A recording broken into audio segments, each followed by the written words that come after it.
Johnson for the point. Back to better through the block and down. Field goal! Back to pass. He'll look to fire deep and intercepted. Stretchy, diving, he's in. Halstead Telephone Company and R&J Broadcasting Incorporated is proud to present to you this broadcast on yourliveevent.com. And a good evening, everyone, and welcome to our coverage here tonight from Hawley High School, Dale Scholarwood Athletic Complex for Homecoming 2021 going on here this evening. The Hawley Nuggets coming in with a record of 2-2 in football action this year, hosting the Staples Motley Cardinals, coming in with the same exact record at 2-2. 4 games complete for both teams coming into tonight's contest as we are midway through the high school football season already. An exciting week, a fun week it's been here in Hawley with some beautiful weather that they've had to get entertained as well, to do some activities outside, inside, and everywhere else in between here for the Hawley Nuggets, as they'll be honoring the homecoming king and queen. Alex Eilertson, the queen for this year, and Sam Burkle, the king, who you'll hear during this football broadcast here tonight. Several times, I'm sure, on the offense and the defense. But congratulations to them as being crowned homecoming king and queen here in homecoming 2021 at Hawley High School. So at halftime, they'll be presenting the king and queen, the court that they had, the candidates for the seniors and also the junior escorts that they'll be talking about here at halftime, presenting them, which we'll have here during our broadcast on yourliveevent.com. Welcome to the broadcast here. My name is Kurt Fillion with the broadcast call, as the Nuggets in their third of 4 home games that we have broadcast here with yourliveevent.com. All home games for the Hawley Nuggets, football, volleyball, and also into the winter sports season that we'll have for you as well. All broadcasts are made possible by the sponsors that you see and hear during the event.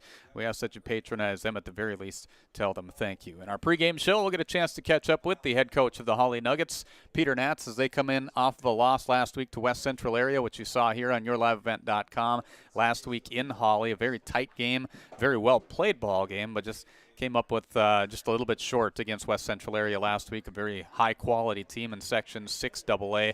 Them along with Osakis, both opponents that the Nuggets have seen already this year that they've performed against, and definitely some high-quality teams that they've seen already in the early part of this year. Staples Motley will be no different here this evening. We'll take a break. We'll come back, and we'll get you hooked up with the head coach of the Hawley Nuggets, Peter Natz. He'll join us next when we come back on our pregame show. It's the Nuggets hosting the Cardinals in homecoming 2021. It's high school football action on yourliveevent.com with R&J Broadcasting Incorporated. At Hawley Public Schools, their focus is on students. With over 950 students, the Hawley Public Schools strive to provide a personalized learning experience for each and every one of their students to be the best that they can be. The lessons taught at Hawley Public Schools will stay with students not just throughout their academic career, but through adulthood as well. For more information about the Hawley Public Schools, visit them online at hawley.k12.mn.us or like them on Facebook at Hawley Nuggets. Good luck, Nuggets, from the Hawley Public Schools. A-Country offers a wide range of internal growth. If you have a goal in mind and you put your mind to it, your successes can be endless. There are so many jobs within this company that you can rotate into. I like challenges. A-Country gives me challenges. Yeah, A-Country is a great place to work. There's plenty of flexibility. You're never tied to your desk. There's a team here that is always there for you. Yeah, grab your role and run with it, and always be aware of the opportunities because they're in front of you.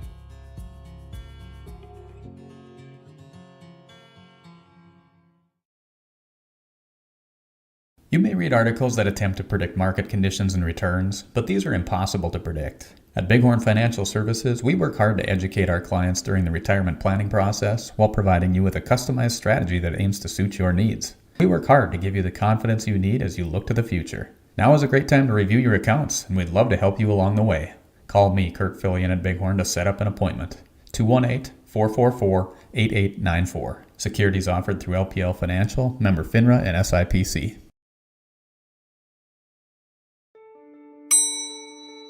Schedules can be a slippery slope. With yourliveevent.com, that's just not the case. Find schedules for select Minnesota and North Dakota high school athletics at our website. That's www.yourliveevent.com. For schedule updates, follow our social media pages. Never miss again when it comes to scheduling with your live event. For the best selection in new and used cars, trucks, and SUVs, stop by Christian Motors, your Chevy and GMC dealer, Highway 32 North in Fertile. With one of the biggest, best selections around and the most competitive prices, it's worth your time to stop and visit the guys and let them put you in a new vehicle. Check out the selection online at christianmotors.com or stop by the lot in Fertile. Proud to be your Chevy and GMC dealer. It's Christian Motors in Fertile.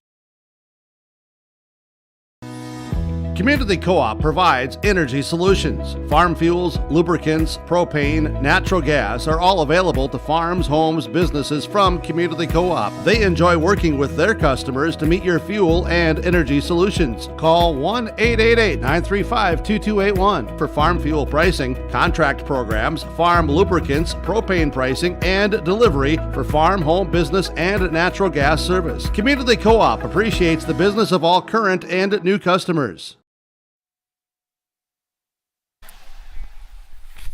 Head coach Peter Nats joining us here tonight as they come off the loss last week to West Central area, but sounds like your guys played a heck of a ball game and came out with some really nice strides here midway through the season. Yeah, we've improved week to week other than the first half at Crookston, but then we turned it on in the second half up there, and I was really pleased with how we played, with the level of physicality and the consistency of playing all the way through the game. Even when it got to a point in the last 2 minutes where it was likely we weren't going to pull it out, that our kids kept working and trying to get things done. So I'm very pleased with that. I'm pleased with where we are. If we just keep improving, the wins will come, but we got to keep getting better.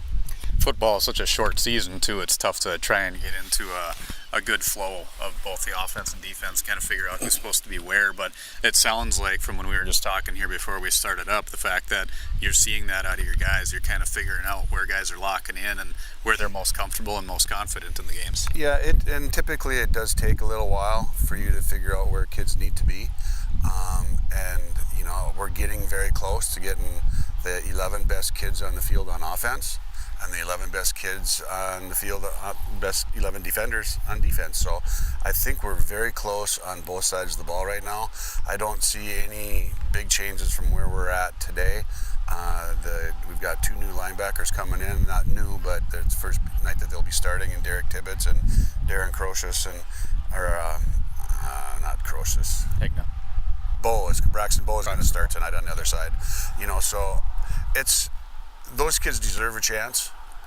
They've done a great job in backup roles, and we found out last week finally that Tibbetts can play a full game on both sides of the ball, coming off of a pretty major injury a year and a half ago in the summer. So I think our best football is ahead of us, and hopefully tonight we can improve on what we did last week, come out of here with a win.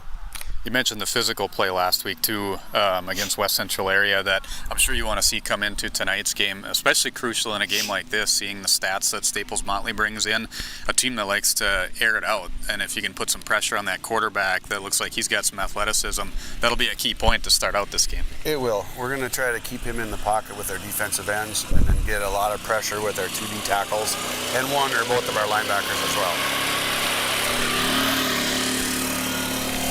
As far as game film that you guys saw here this week, what else did you see out of the Staples Motley team that you're gonna have to key on?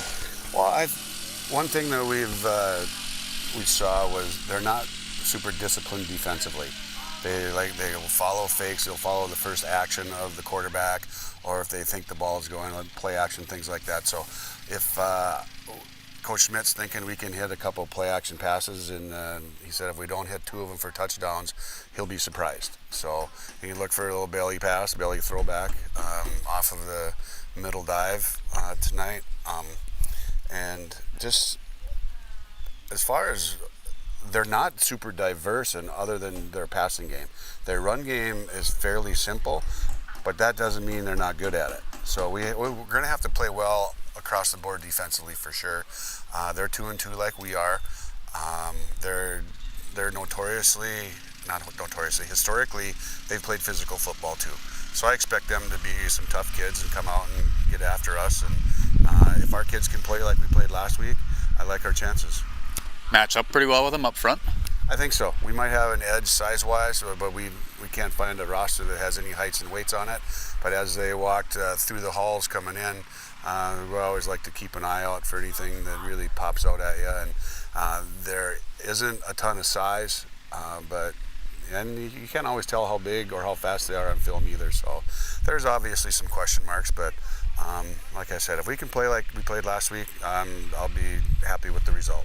4 games in, the Nuggets all healthy coming in tonight? For the most part, yeah. We got Bradley Olson back.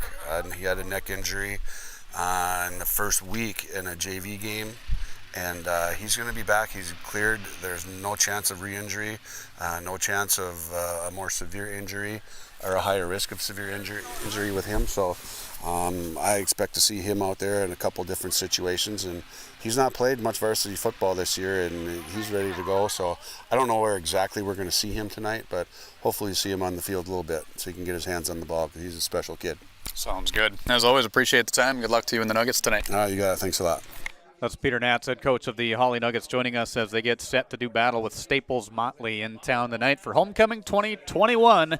The Nuggets coming in 2-2, same with Staples Motley. So both teams at the 500 mark. We'll talk more about their first 4 games, how things have looked to start out this season, and also what's to come here for the remainder of the schedule, which obviously isn't a whole lot left. Football season goes by pretty darn fast, that's for sure. In an 8-game season, we're in week number 5 already.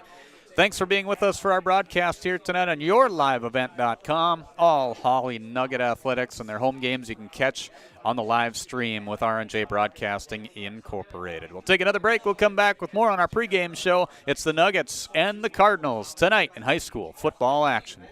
At Hawley Public Schools, their focus is on students. With preschool, before and after school enrichment, and community education, the Hawley Public Schools are able to provide learning opportunities for all students. With academic clubs, athletics, and fine arts, the Hawley Public Schools has the right club or organization for your student to become a member of. To learn more about programs and activities offered by the Hawley Public Schools, visit them online at hawley.k12.mn.us.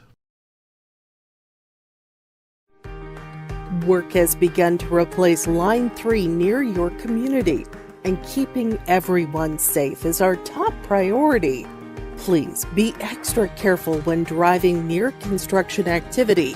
Be aware of trucks and heavy equipment, and please don't enter the work areas, because we all want everyone home safe. For more information, visit enbridge.com/line3us.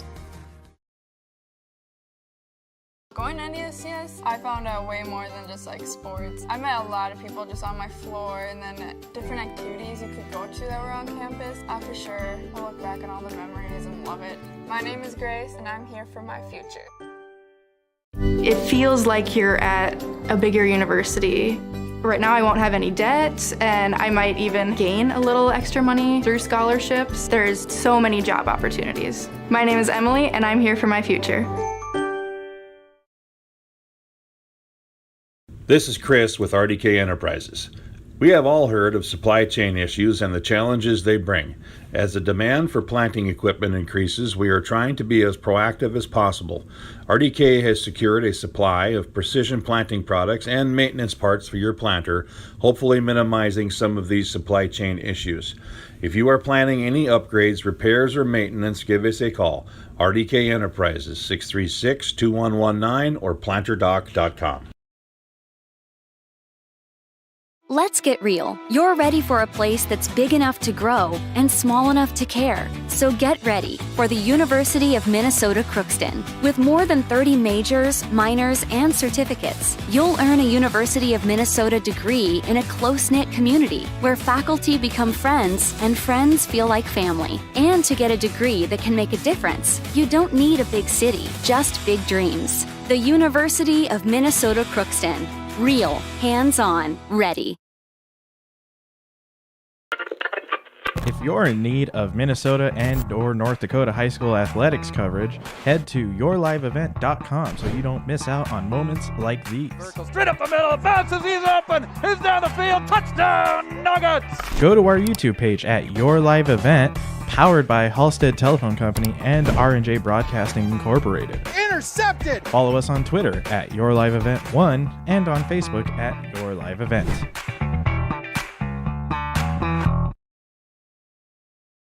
At Hawley Public Schools, their focus is on students. With great facilities, small class sizes, dedicated teachers and support staff, and a variety of course offerings, make Hawley Public Schools the perfect choice for your son or daughter's educational setting. To learn more about Hawley Public Schools, including calendars, directory, menus, and athletic information, visit them online at hawley.k12.mn.us or follow them on Facebook. Good luck, Nuggets from the Hawley Public Schools.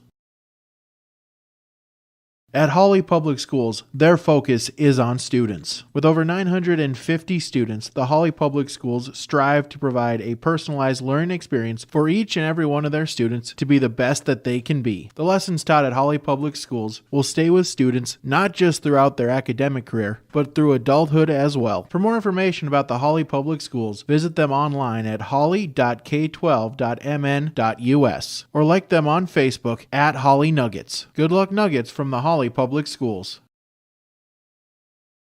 Ag Country offers a wide range of internal growth. If you have a goal in mind and you put your mind to it, your successes can be endless. There are so many jobs within this company that you can rotate into. I like challenges. Ag Country gives me challenges. Yeah, Ag Country is a great place to work. There's plenty of flexibility. You're never tied to your desk. There's a team here that is always there for you.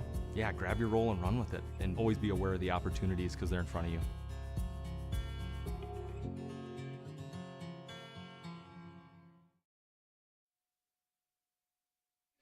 Back here on our pregame show, it is Homecoming 2021. Again, they'll be honoring the King and Queen candidates and the junior escorts here tonight, part of Homecoming Week at halftime. We will air that for you as well, so you can check that out with the PA announcer, Bo Lofgren. Will hand the mic off to Bo here at halftime so they can go through the halftime presentation for Homecoming 2021. Hawley Nuggets 2-2 on the year, off the loss last week to West Central Area 22-13. And as you heard Coach Peter Natz talk about, if you did miss the interview, you can catch it later on when the entire game is uploaded here onto the yourliveevent.com page. But he did mention here in the pregame show the fact that they played a very, very good game last week and just came up a little bit short. He was very proud of their effort, their physicality that they brought out against a very tough West Central Area team. So saw a lot of positives out of last week that they can bring into tonight's game and really starting to put some things together here as the season progresses. As mentioned, we are halfway through the season now, week 5 out of 8 for the regular season that we have. Next week they'll be at DGF for a very important matchup there, and then on the road to Breckenridge the following week, and finishing off on MEA week on the Wednesday night when they host Barnesville, which you'll be able to catch here on yourliveevent.com. Once again, part of their home campaign. A victory last week for Staples Motley over Pillager, 26-18. Kind of a back-and-forth battle there by the sounds of it as well from what Coach Nat saw on their film. Didn't get a chance to catch up with their coach, Chris Kapler, here during this week. No calls were sent back to us here, or we got an email back with the rosters, and that was it. Wadena Deer Creek was their other victory. That was to start out the year, 22-16. Losses prior in between there, West Central Area and Osakis, 48-12 and 45-0 losses mixed in there against two quality teams. So that's how the schedule has looked so far for these two teams. They'll be at Otter Tail Central next week. Staples Motley will be. They'll be at Barnesville following that, and at home against Crookston on MEA break to close out the 2021 season. So that's what we're looking like in terms of the schedule. Nuggets playing some good football and starting to get into a groove offensively and defensively. We'll look at the starting lineups when we come back here on our pregame show. It's Hawley hosting Staples Motley in their homecoming game of 2021. You'll hear it live right here and see it live on yourliveevent.com. You may read articles that attempt to predict market conditions and returns, but these are impossible to predict. At Bighorn Financial Services, we work hard to educate our clients during the retirement planning process while providing you with a customized strategy that aims to suit your needs. We work hard to give you the confidence you need as you look to the future. Now is a great time to review your accounts, and we'd love to help you along the way. Call me, Kirk Fillion at Bighorn, to set up an appointment. 218-444-8894. Securities offered through LPL Financial, member FINRA and SIPC. Schedules can be a slippery slope. With YourLiveEvent.com, that's just not the case. Find schedules for select Minnesota and North Dakota high school athletics at our website. That's www.yourliveevent.com. For schedule updates, follow our social media pages. Never miss again when it comes to scheduling with Your Live Event. For the best selection in new and used cars, trucks, and SUVs, stop by Christian Motors, your Chevy and GMC dealer, Highway 32 North in Fertile. With one of the biggest, best selections around and the most competitive prices, it's worth your time to stop and visit the guys and let them put you in a new vehicle. Check out the selection online at christianmotors.com or stop by the lot in Fertile. Proud to be your Chevy and GMC dealer. It's Christian Motors in Fertile. Community Co-op provides energy solutions. Farm fuels, lubricants, propane, natural gas are all available to farms, homes, businesses from Community Co-op. They enjoy working with their customers to meet your fuel and energy solutions. Call 1-888-935-2281 for farm fuel pricing, contract programs, farm lubricants, propane pricing, and delivery for farm, home, business, and natural gas service. Community Co-op appreciates the business of all current and new customers. At Hawley Public Schools, their focus is on students. With preschool, before and after school enrichment, and community education, the Hawley Public Schools are able to provide learning opportunities for all students. With academic clubs, athletics, and fine arts, the Hawley Public Schools has the right club or organization for your student to become a member of. To learn more about programs and activities offered by the Hawley Public Schools, visit them online at hawley.k12.mn.us. Pre-game show, let's take a look at our starting lineups here tonight. First off, for the visiting team on the scoreboard, the Staples Motley Cardinals. I'm just going to have their names, grades, and numbers. I was not given any positions, just whether they were offense or defense for the Cardinals here tonight. Starting on the offensive side for Staples Motley, they will start number 5, junior Isaiah Schultz. According to the stats, I'm assuming he is the quarterback. He's got 100 attempts here passing this year. 424 yards passing. So Isaiah Schultz, I'm assuming, is the quarterback for Staples Motley. Number 19, Isaac Moulton, a junior, will be the starting on the offensive side. Also, number 20, Sievert Klefsis, a senior. Number 64, Elijah Clausen, a sophomore. Number 52, Taylor Sirich, a junior. Number 54, Sam Opheim, a senior. Number 60, Dom Gomez, he's a senior for Staples Motley, along with 75, Caleb Jasmer, a junior. Number 80, Eli Carlson is a sophomore. Number 82, Dayton Anderson, a senior. And number 84, Chandler Braith, also a senior. Head coach of Staples Motley, Chris Kapler, assisted by Kermit Klefsis, Nick Schultz, and Isaac Novak. They come in with a record of 2-2 here tonight. As for the Hawley Nuggets, we'll take a look at their defense. Up front, the defensive end, a senior, a 6'2", weighing 187, number 80, Ethan Magnuson. Also a defensive end for the Hawley Nuggets tonight, number 87, a 175 senior, standing 6'2", Joey Ockery. A defensive tackle will be a 5'10 senior, number 58, Alex Skank. As their nose tackle will be a 6'2 senior, number 64, Wyatt Dunham. Outside linebacker tonight, a 6'3 junior, Derek Tibbetts, wearing number 33. Outside linebacker as well, a 6'1 junior, wearing number 82, Braxton Bowe. Middle linebacker will be a 6'2 junior, number 26, Johnny Vetter. And in the backfield, as far as the defense goes, their cornerback, a 5'11 senior, number 11, Carson Brew. Also a cornerback will be a 5'10 senior, number 21, Sam Burkle. The strong safety, a 6' senior, number 20, Bryant Carlisle. And free safety will be a 6'5 senior, number 2, Brady Groton. Head coach of the Hawley Nuggets, Peter Natz, assisted by Brett Schmidt, Tim Peterson, Nick Bertram, and Aaron Haugen. The Nuggets 2-2 on the year as well. It's homecoming 2021, a special night for the Hawley Nuggets as we kick things off here this evening on yourliveevent.com on our pregame show that's wrapping up. The national anthem coming up here in just a moment. We'll take a break and we will come back with the kickoff for the Nuggets and the Cardinals with R&J Broadcasting Incorporated and yourliveevent.com. Work has begun to replace Line 3 near your community, and keeping everyone safe is our top priority. Please be extra careful when driving near construction activity. Be aware of trucks and heavy equipment, and please don't enter the work areas because we all want everyone home safe. For more information, visit enbridge.com/line3us.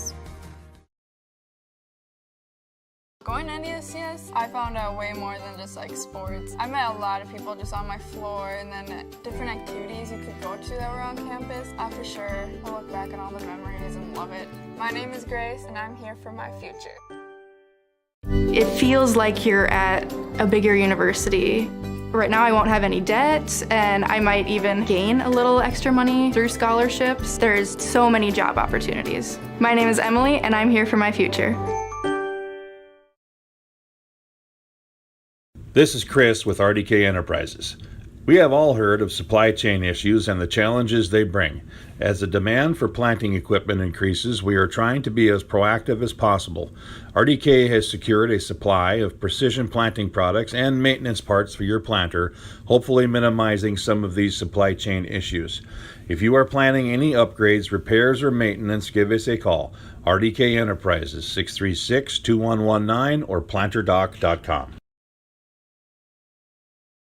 Let's get real. You're ready for a place that's big enough to grow and small enough to care. So get ready for the University of Minnesota Crookston. With more than 30 majors, minors, and certificates, you'll earn a University of Minnesota degree in a close-knit community where faculty become friends and friends feel like family. And to get a degree that can make a difference, you don't need a big city, just big dreams. The University of Minnesota Crookston. Real, hands-on, ready. If you're in need of Minnesota and or North Dakota high school athletics coverage, head to yourliveevent.com so you don't miss out on moments like these. Straight up the middle, bounces, he's open, he's down the field, touchdown, Nuggets! Go to our YouTube page at Your Live Event, powered by Halstead Telephone Company and R&J Broadcasting Incorporated. Intercepted! Follow us on Twitter at Your Live Event 1 and on Facebook at Your Live Event.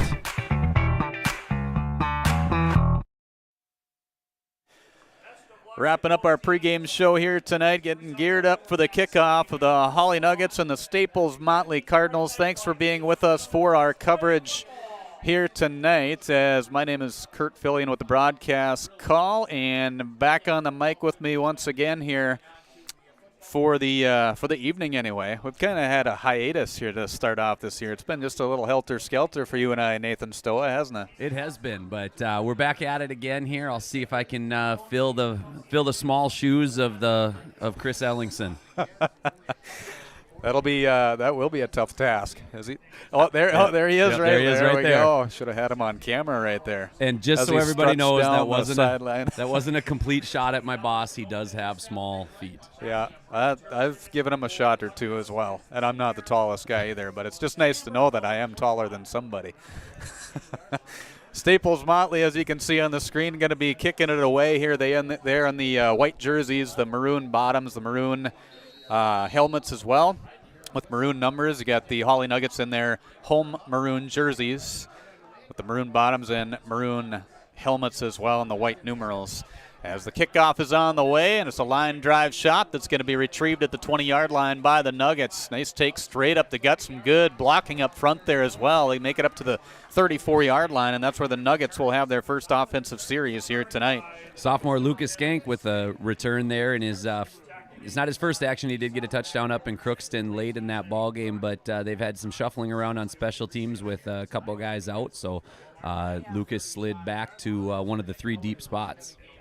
So the Nuggets will start out the offense. As we mentioned during the pregame, the defense that they started out with. So we'll look at the offense here in just a moment. Starting quarterback will be Carson Brew under center there, with the 2 wings on each side. Coming in motion is Tibbetts from left to right. Another man in motion from that right side to left is Sam Burkle.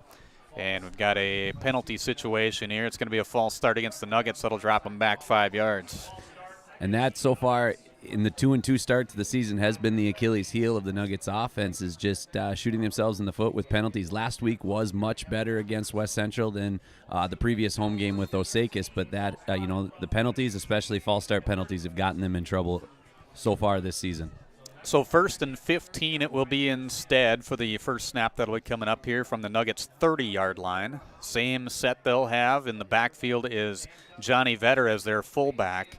Handoff comes to Sam Burkle as they fake the handoff to Vetter up the middle. Got a couple of guys to collapse there on that play, and Burkle gave him a little bit of extra room. He got a gain of 4 yards, almost 5. I think they got him back to the original line of scrimmage they did. So a gain of 5 on the play for Burkle. Now, this is always my most fascinating time. I've enjoyed Coach Brett Schmidt's play calling over the years, but I really enjoy watching early to see how he scripts things out as he scripts out his first, I believe it's 15 or so plays, but then also to see the adjustments that are made throughout.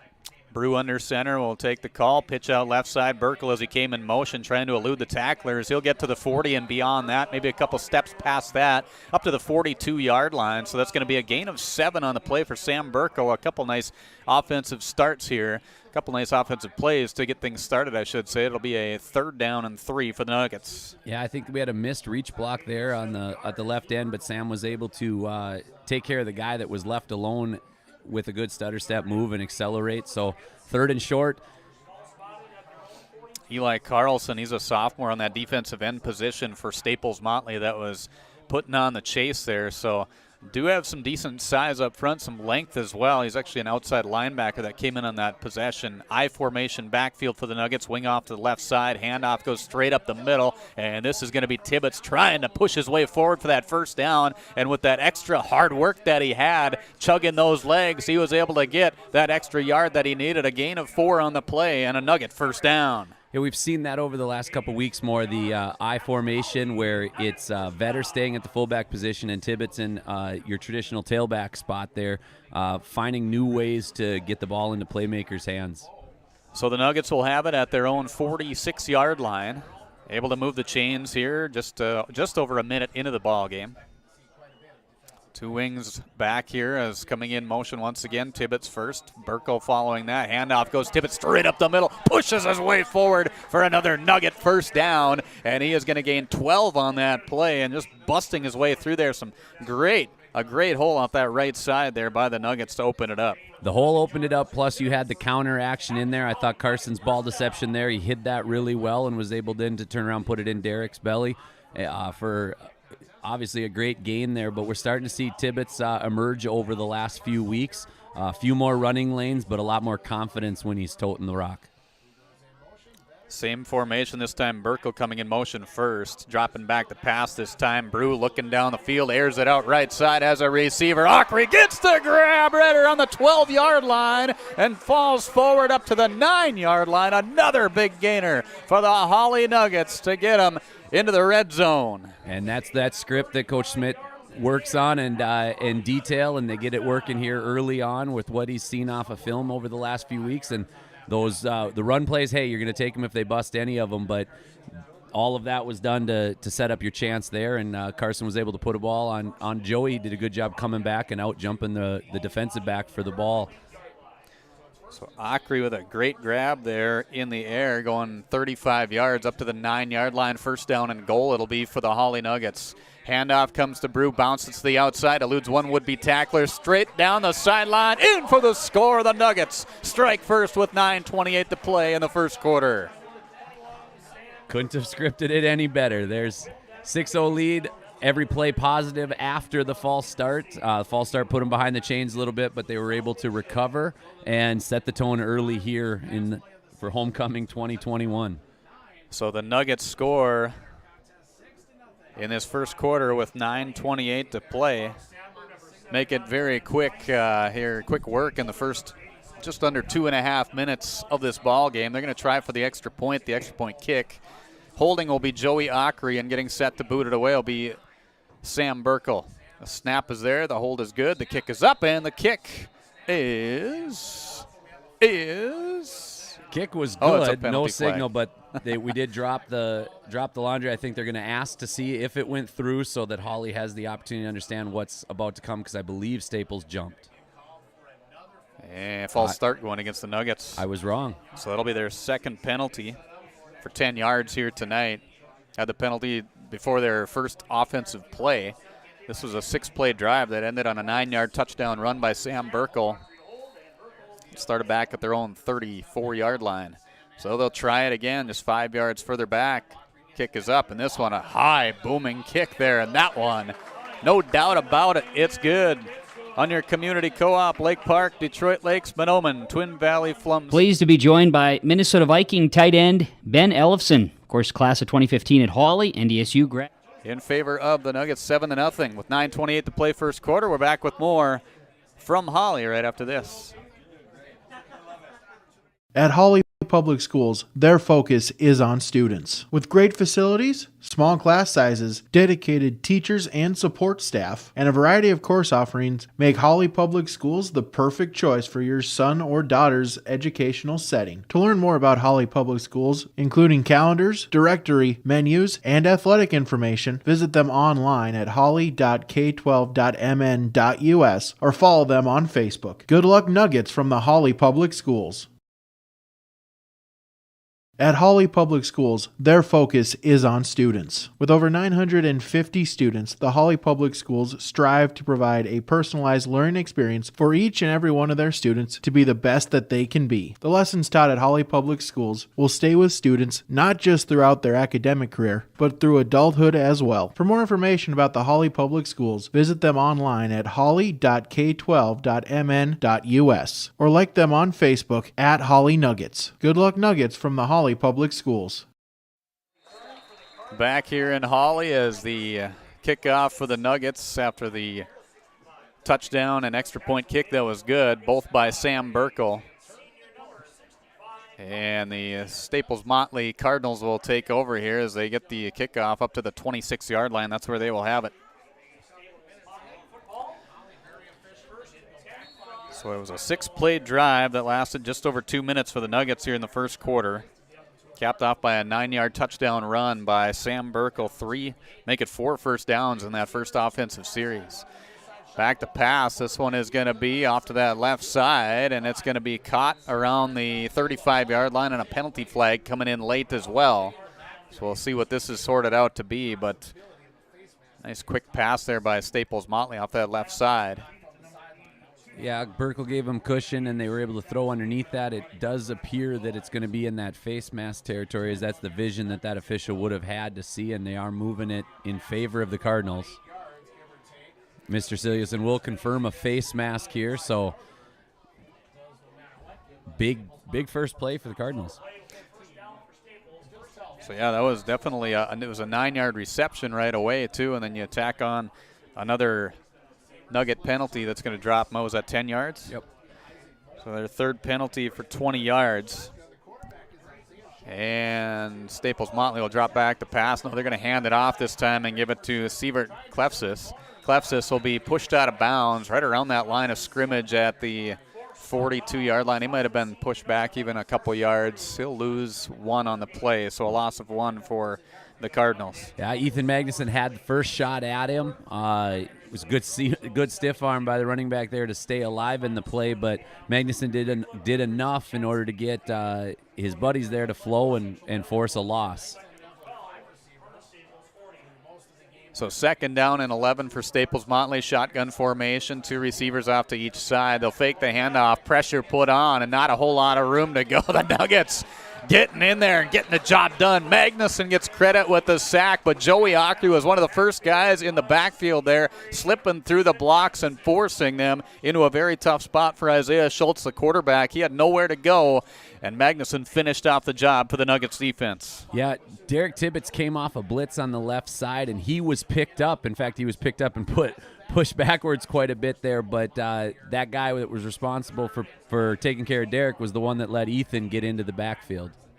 So back to the Cardinals' 28-yard line, 3rd and 11. It's going to be dropping back the pass again. Magnuson with the pressure flips this one out, and it's going to go beyond the sidelines and out of play for any of his receivers. So as the result, incomplete pass makes it 4th down and a long ways here.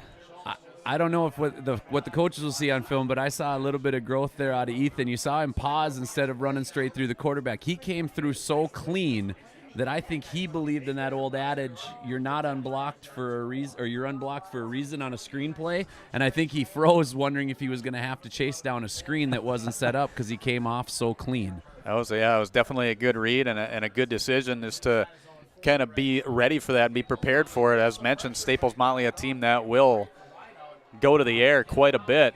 In fact, half their offense this year is in the air when it comes to the passing game. So the punt is going to be down by Staples Motley at the Nuggets' 49-yard line. So they are going to have great field position here in their second offensive series with 8:03 to go. Yeah, Magnuson all over the place again. He came through. The referee, Whitecap, was showing that he got a piece of that punt as he came through unblocked again. So I guess if Staples is going to do anything here to change some things up, I block number 80.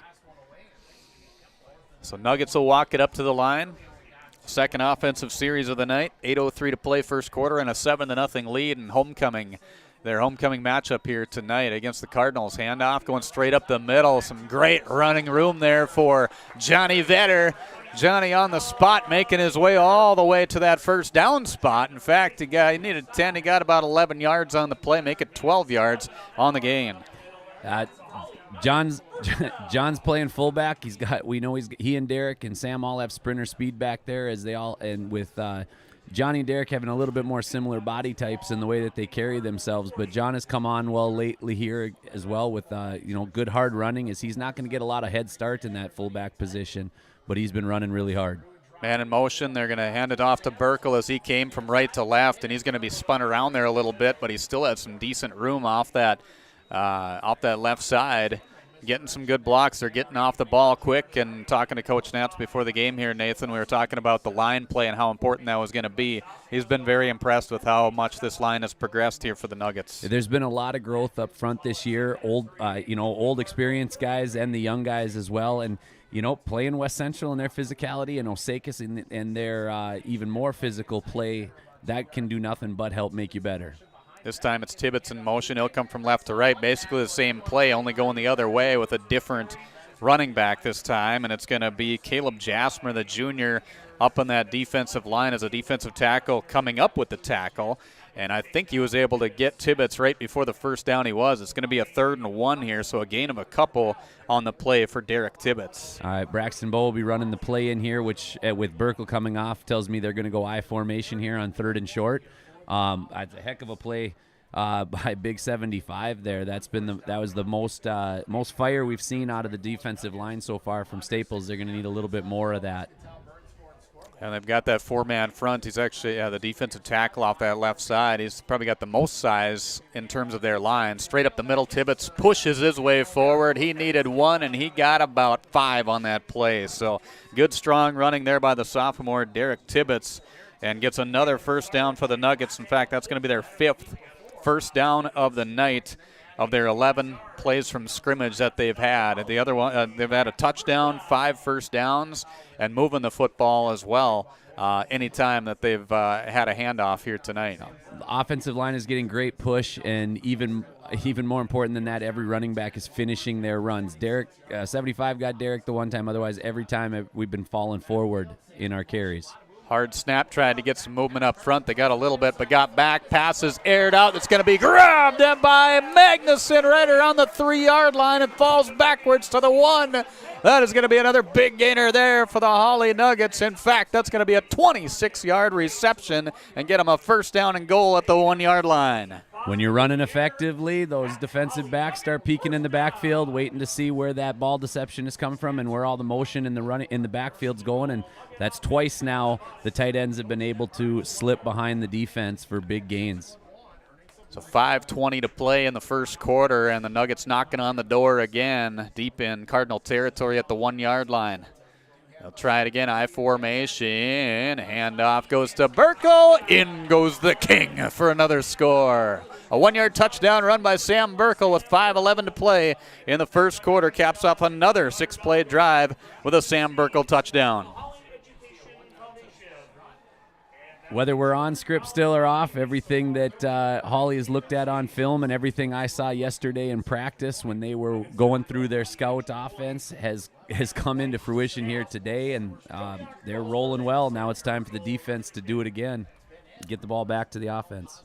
Did it cleanly as well. No penalties on those that offensive series anyway. Boots this one away as a nice hold there. Great snap as well, and that will make the score 14-0. On your community co-op, Lake Park, Detroit Lakes, Mahnomen, Twin Valley, Flum scoreboard. The Nuggets leading in homecoming 2021 on their home field tonight as they entertain the Staples Motley Cardinals on yourliveevent.com. A Country offers a wide range of internal growth. If you have a goal in mind and you put your mind to it, your successes can be endless. There are so many jobs within this company that you can rotate into. I like challenges. A Country gives me challenges. Yeah, A Country is a great place to work. There's plenty of flexibility. You're never tied to your desk. There's a team here that is always there for you. Yeah, grab your role and run with it, and always be aware of the opportunities because they're in front of you.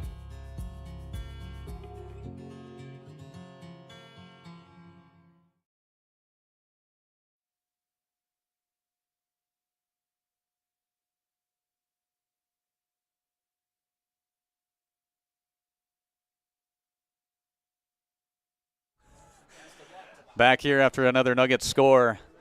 Striking early and striking very nice here tonight on the offensive side. Everything clicking here, Nathan Stoa. Things are looking good. Other than a few penalties, things are really crisp for the Nuggets to get things going tonight. Yeah, the penalty on the point after turned out to be pretty irrelevant, and so the face mask and the false start, clean those up, and you've had a perfect start to the ball game. So the Nuggets will boot it away. Burkle, nice booming kick there. In fact, right to the 5-yard line. It's going to be taken by Staples Motley, and that's going to be a good reception. Gets up to the 25-30, and he's going to be knocked out of bounds. But a nice take there by Staples Motley. Looked like it was going to be kind of some bad news there initially, but they were able to make some positive things there. Andrew Silsaido, a sophomore on the special teams, able to get a nice run there for the Cardinals. Yeah, we had a couple special teamers getting down there with their running with their hair on fire as they're taught to do. Our first guy there took on a block. Second guy there dipped his head instead of keeping his head up and finding that hit low in the legs. So that was able to help him spring it a little bit here. So we'll see if the defense can force another quick possession. Shotgun formation for Isaiah Schultz. He'll hand it off to Sievert Klefsis, his running back right next to him there, number 20, that comes off that pile of Hawley Nuggets that was not letting him do anything on that play. No, he didn't. He actually fell back again for a loss of 1. It's going to be a second down. It'll probably marked a 2nd and 10, but right around that line of scrimmage, just a short loss on that play. Derek Tibbetts made the play. Ethan Magnuson created the play by keeping his outside leverage there and keeping his contain at his DN spot, forcing the ball inside of him, and Tibbetts cleaned it up. Schultz calls it out there in the shotgun formation. Pressure put on, airs it out. Intercepted by the Nuggets. Brew gets it down that left sideline. 25-20, has some blockers. He's going to be pushed down, but not until he gets to the 11-yard line, and a big interception there for the Nuggets. And great field position with 4:17 to go in this first quarter. That's the second time that I can recall that they've brought linebacker blitz pressure from the left side. Tibbetts came again. That put pressure in the lap of the quarterback, and he delivered the ball. He underthrew it right to Carson Brew, who I don't believe has caught a pass since he was a wide receiver last year, now shifting to quarterback. So remembered what it was like, and now we're knocking on the door for a third first-quarter touchdown. Well, great read, too. Great position that he was in to get that, and they're going to mark him down at the 12-yard line is where they're going to say he was down. So regardless, in the red zone of Staples Motley, first down and 10. So back to pass, looking down that right side. Grani now airs it out, finds a receiver in the end zone. That's Ockery, and that's a touchdown. Joey Ockery gets the 12-yard reception off the pass from Grani for another Nugget score. It's a pretty efficient quarterback rating there. One play, one pass, one touchdown. Not bad, I'd take that. I think there's a lot of players and a lot of quarterbacks take a snap that would take that quarterback rating, but One play, 2-second drive. That's all it took. They'll try for the extra point kick once again here and see if they can make it 21 on the scoreboard. After the touchdown, the boot is up, and this kick is good. Community Co-op Lake Park, Detroit Lakes, Monoman, and Twin Valleys scoreboard. It's 21-0 in favor of the Nuggets. In style here for Homecoming 2021, hosting Staples Motley on yourliveevent.com with 4:15 to play in the first quarter. We are back with more from Hawley right after this. Attempt to predict market conditions and returns, but these are impossible to predict. At Bighorn Financial Services, we work hard to educate our clients during the retirement planning process while providing you with a customized strategy that aims to suit your needs. We work hard to give you the confidence you need as you look to the future. Now is a great time to review your accounts, and we'd love to help you along the way. Call me, Kurt Fillion at Bighorn, to set up an appointment. 218-444-8894. Securities offered through LPL Financial, member FINRA and SIPC. Back here after another Nuggets score, striking 3 times here, just barely over halfway through this first quarter. 2 6-play drives that resulted in touchdowns on runs. That was a 1-play drive. That was Grani to Akri for 12 yards, a 1-play drive. The extra point kick good to make it 21-0 here on your scoreboard. As Nuggets in control, they started out in control and continue just dominating here on both sides of the ball, offensively and defensively, and it came off of a turnover, that interception that Carson Brew had there to get the ball right back for the Hawley Nuggets. So really everything is going their way in the first 8 minutes of the game. Yeah, you know, probably said about 1,500 cliches to this point, but you really couldn't have drawn up this start any better as far as Hawley's looking. I think we've got Staples taking a rare timeout on right before a kick return here, so it might be a little motivation timeout, a teaching timeout over there as they look to right the ship a little bit. But as far as the Nuggets, we were talking during the commercial break, we're starting to see that they're starting to see the playbook expand a little bit on offense. We're starting to see them do a few different things defensively, which goes to show what Coach Nats had said during the pregame was that he's starting to see that improvement on the lines. He's starting to see that improvement just out of the team from top to bottom. So they're trusting him more, and they're expanding the things that they're capable of doing. So Burkle will get set to boot it away for the Nuggets once again. He's had some good kicking going on here tonight, the extra point kicks and also on the kickoffs. Booted the last one to the 5-yard line, which Staples Motley was able to get some decent field position, but unable to do anything with. This one's going to be taken at the 15-yard line. Straight up the gut they go, and that is going to be taken by the Cardinals up to close to the 40-yard line there. Dayton Anderson, a nice return for him, going straight up the middle. Had some nice blockers as well set up on the special teams and some decent field position for Staples Motley with 4:08 to play in the first quarter. It'd be interesting to see what Staples decides to do. What's going to come in from the sideline right now? Are they going to, run the ball a couple times, maybe in between the tackles, try to just get a few positive yards, turn and feel good about it? Are they going to go back to the air, try to get a big chunk? It'd be just interesting to see how they handle coming out after the 3-touchdown deficit. Well, the pressure has been there up front, too. They will hand it off straight up the middle. Holy cow, nice run right up the gut. He's taking it all the way, 60 yards for the score.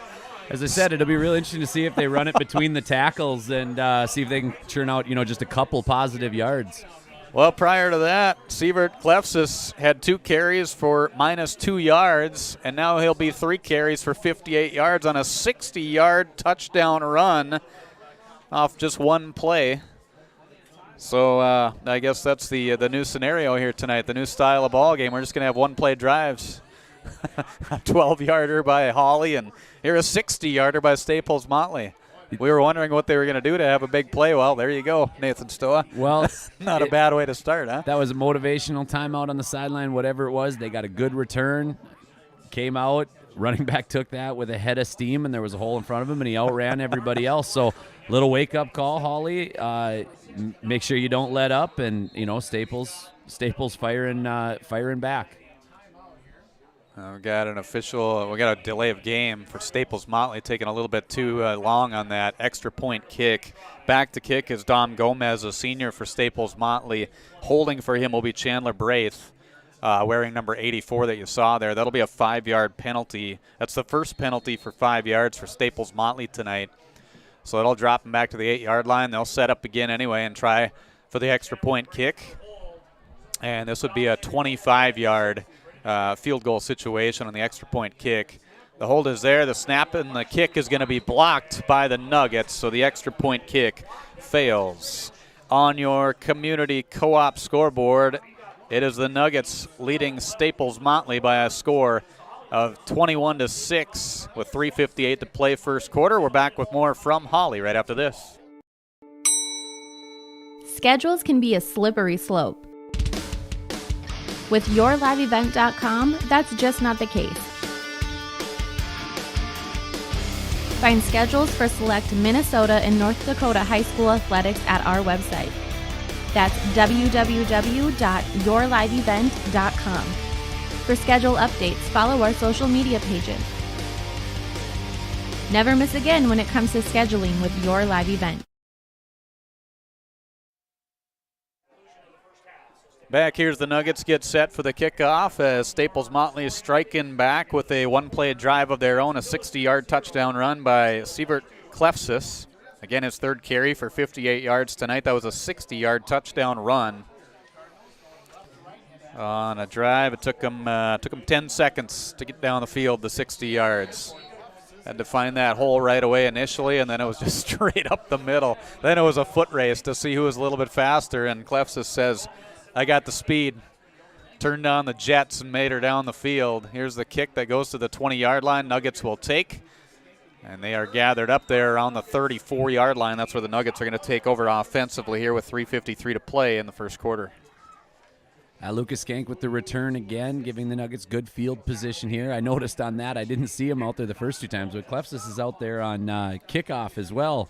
They did give him a little bit of a break as after the kick, the kicker ran down for kick coverage, and Klefsis got to stay back as the safety.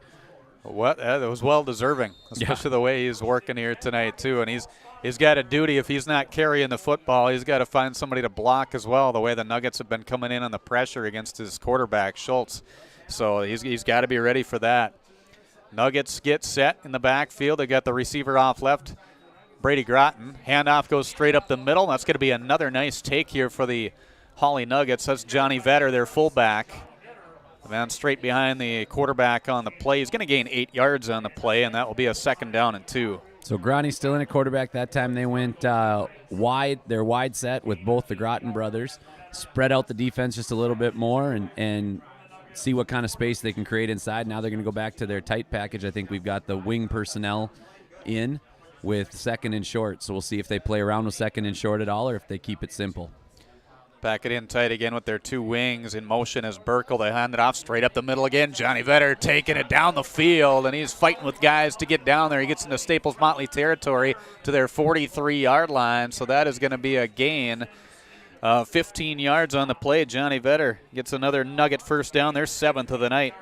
Yeah, keep it simple is not a critique. When you can keep it simple and hand the ball off Johnny Vetter for 15 yards, that's good enough. That's keeping it as simple as you can here tonight. So, but just going straight up the gut, these guys, both teams, anytime they've been going with the running game, other than a few times trying to bounce to the outside, a lot of it is that power running game that we see just going off tackle or even off guard. Handoff goes. This is going to the left side. This time Burkle bouncing to the outside of the 35-30. He's going to be taken out of bounds there, and the tackle made by Isaiah Schultz, who was playing as a defensive back for Staples Motley, but that's another big gainer for the Hawley Nuggets.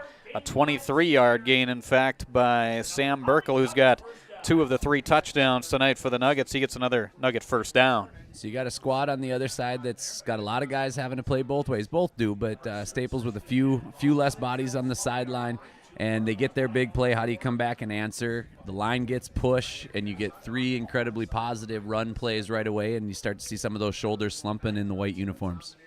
And really wearing them down, 2 up front when you got those limited numbers. Handoff goes straight up the middle, chugging, just pushing his way through there. Johnny Vetter straight up the middle once again. He's got another double-digit gain. That's going to be a gain of 12 this time for Johnny. And another Nugget first down, back-to-back-to-back first downs. Their 9th of the game compared to Staples Motley's 1 here tonight when it comes to first downs and moving the chains. Johnny Vetter turned a Staples Motley Cardinal into one of those parachutes you see during workouts there. As the first guy that got to him got both hands on his waist, and Johnny took him 8 yards. Yeah, I literally took him right from the line of scrimmage all the way there and finally slowed him down enough and had some extra help. Again, Vetter straight up the middle they're going to go. Johnny, they're trying to get him that touchdown. Well deserving it would have been there, as he's going to be taken down around the 2-yard line, or is it the 1? It is at the 1-yard line, so an 8-yard gain for Johnny Vetter. That is his 5th carry of the night for over 50 yards. Johnny Vetter, 3 of his carries double figures, the other 2 8-yarders. At 53 yards here in this first quarter. 21-6, Nuggets lead, 1:38 to play first quarter. And again, the Nuggets knocking on the door at the 1-yard line. Tibbetts in motion, quick shift. They'll hand it off up the middle. Johnny Vetter gets the touchdown. A 1-yard touchdown run for the fullback, Johnny Vetter. That's a way to get that momentum back. Kept it simple, but you definitely set the tone again in the trenches with great offensive line push. The hole was there each time. The running backs are running hard. Vetter did a lot of it there with a Burkle carry, but right now we're falling forward and just being the more physical of the 2 football teams right now. Another 6-play drive capped off by a touchdown. Nuggets with 3 drives that were 6 plays and 1 1-yard drive. This kick is up by Burkle, and the kick is good. On your community co-op scoreboard, as we get that updated for you, as you see it there, 28-6, Hawley leading Staples Motley in homecoming 2021 for the Hawley Nuggets. It's going well. It's the first quarter, 1:29 to play. We'll take a break. We're coming back with more from Dale Scholarwood Athletic Complex on yourliveevent.com right after this. When you used cars, trucks, and SUVs, stop by Christian Motors, your Chevy and GMC dealer, Highway 32 North in Fertile. With one of the biggest, best selections around and the most competitive prices, it's worth your time to stop and visit the guys and let them put you in a new vehicle. Check out the selection online at christianmotors.com or stop by the lot in Fertile. Proud to be your Chevy and GMC dealer. It's Christian Motors in Fertile. Welcome back to Hawley. The Nuggets lead 28-6. You were seeing that right. It is still the first quarter. I'm the one updating that quarter mark, and I'm tempted to forget every once in a while, but yes, that is the first quarter. Dude, I wonder if people realize that you're the play-by-play, the producer, setup, takedown. I mean, there's no road show. It's just you. I know, yeah. I'm the groupie. I'm everything. Kickoff. It's going to be taken by Staples Motley, and that was 82 Dayton Anderson, who had a decent little return there, but eventually tackled down pretty quick by the Hawley Nuggets special teams. He'll get it up to the 23-yard line is where it's going to be for Staples Motley. Another offensive series, their 4th of this first quarter. We talked about Klefsis out there on special team stuff. That was Darren Crocious, who starts both ways for the Nuggets, and he's also out there on special teams. He was the first guy down there and able to bring him down. Welcome all of our viewers here tonight from both the Hawley area and also Staples Motley. We appreciate you tuning in to our coverage here tonight as well on yourliveevent.com. Handoff goes to Klefsis, and again, hard working right up that gut, bouncing off 1, bouncing off 2, eventually taken down on the play there. But boy, it was just kind of bouncing off, playing a little game of Plinko there, back and forth for Klefsis, who was able to gain about 5 yards on that play, but that was a hard-earned 5 yards there for the Cardinals running back. Yeah, now he's down. Our certified athletic trainer, Greg Martadam, will be out there to check on him. He got wrapped up a little funny, I think, in his legs, not trying to diagnose an injury up here, but it looked a little awkward with his legs there as Crocious, and I think it would have been Dunham behind there.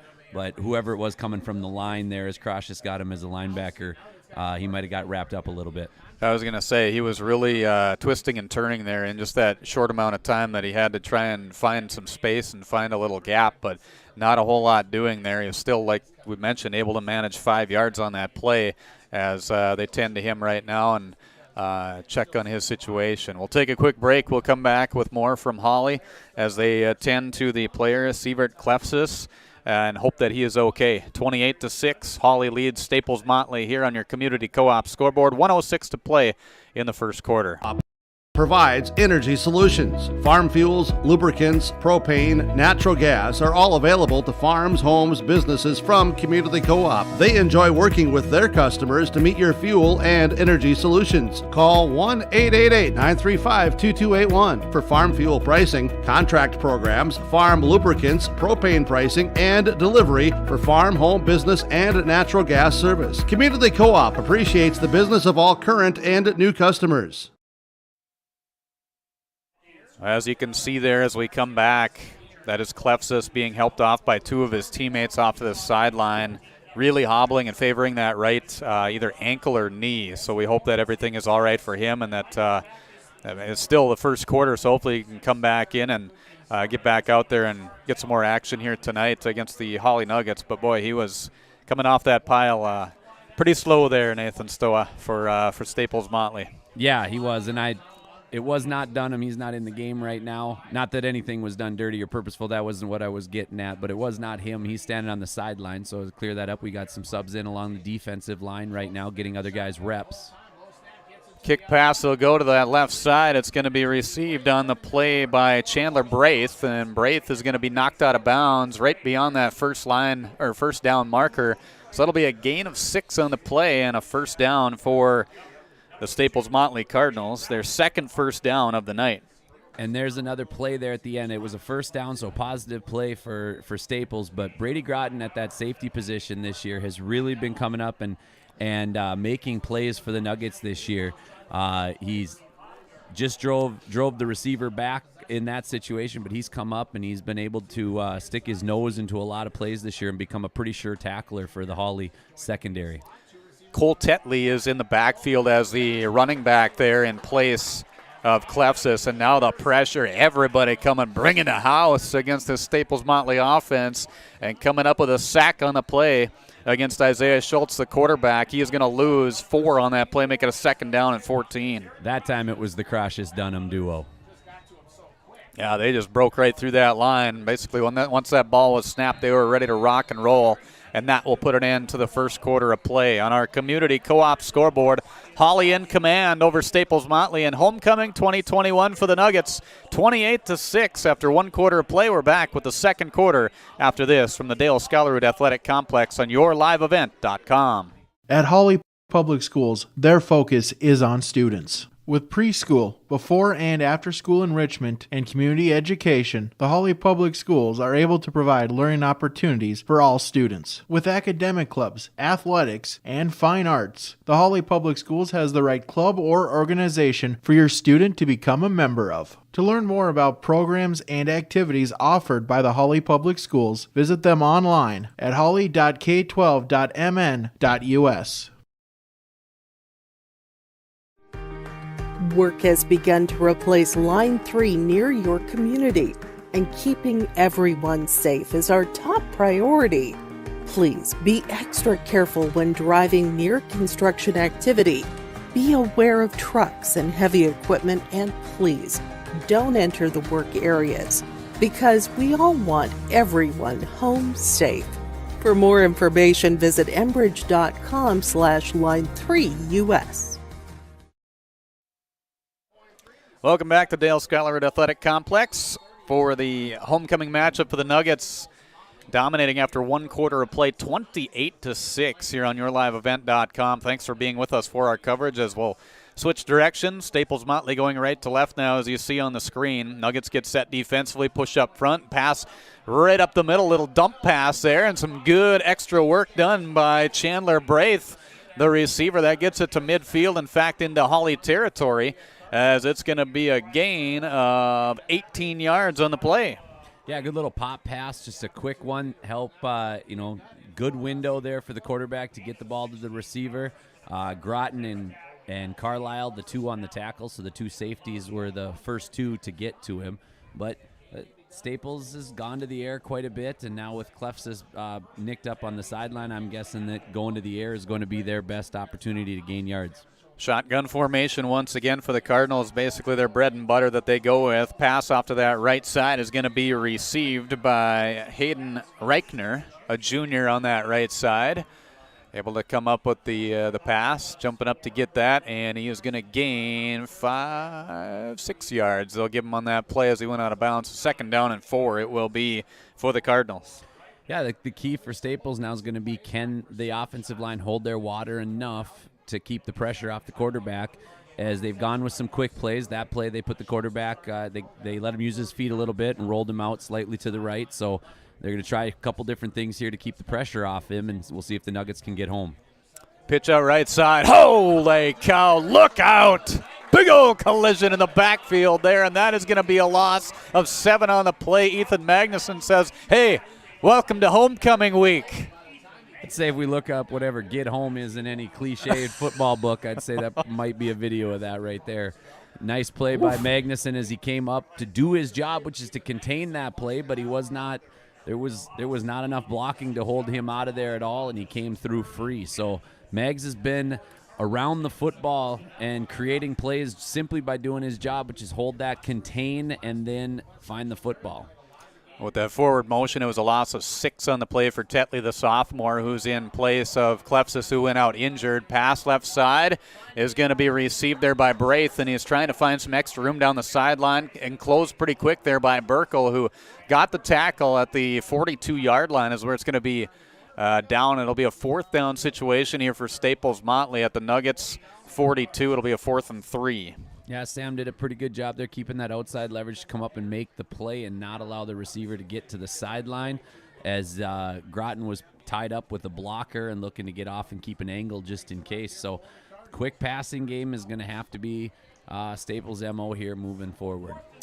3 grabs for 35 yards there for Braith, who had that reception. Handoff goes to Tetley in the backfield, and he is going to be stuffed right at the line of scrimmage. In fact, he lost 1 yard on that play. On a 4th down situation will result in a turnover on downs, and the Nuggets will take over with 9:52 to play in the 2nd quarter. I can't say I've seen a lot of Staples film, but that one kind of surprises me. The success you've had without Klefsis has been the quick passing game. And we've shown to be given plenty of cushion. Going to a full house backfield and going quick kind of surprised me on that one, especially when the offensive line hasn't necessarily been creating much for you. So Nuggets did a good job stopping them, and now hopefully take a little bit more momentum here early in the 2nd quarter. Wing off to each side here for the Hawley Nuggets. Carson Brew gets the line set. Man in motion as Burkle. Handoff goes to Vetter straight up the middle again. Johnny Vetter with another double-figure gain there. 12 yards on the play. We'll get them a Nuggets 1st down. Their 10th of the night compared to Staples Motley 3 here tonight. So Johnny Vetter, who had he was the workhorse in that previous scoring drive in the 1st quarter. They continue with him straight up the gut there, up the middle, getting him some nice carries. He gets into Staples Motley territory at the 47-yard line. Yeah, fullback dives are as simplistic as you can get, but why change a whole lot when the offensive line is opening up holes like that and Johnny's running as hard as he is? So 67 yards on 7 carries now for Vetter. Handoff goes right side. Tibbetts got a great block down the field, but a penalty flag is coming out.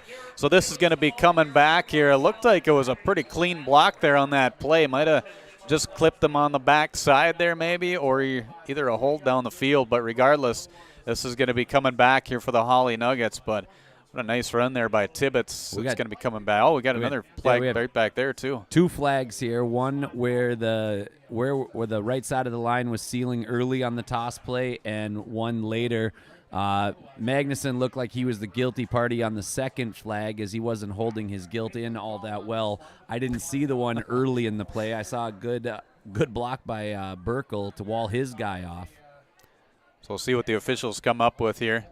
It's holding against the Hawley Nuggets right near the line of scrimmage, like you said, with that first flag that came out. So a couple of flags that came, and then a block in the back against the Nuggets. That one's going to be declined. So they'll take the holding penalty, and that'll be from the spot of the foul. So it's going to be dropping back here 10 yards. So that's the 4th penalty for 30 yards tonight for the Hawley Nuggets.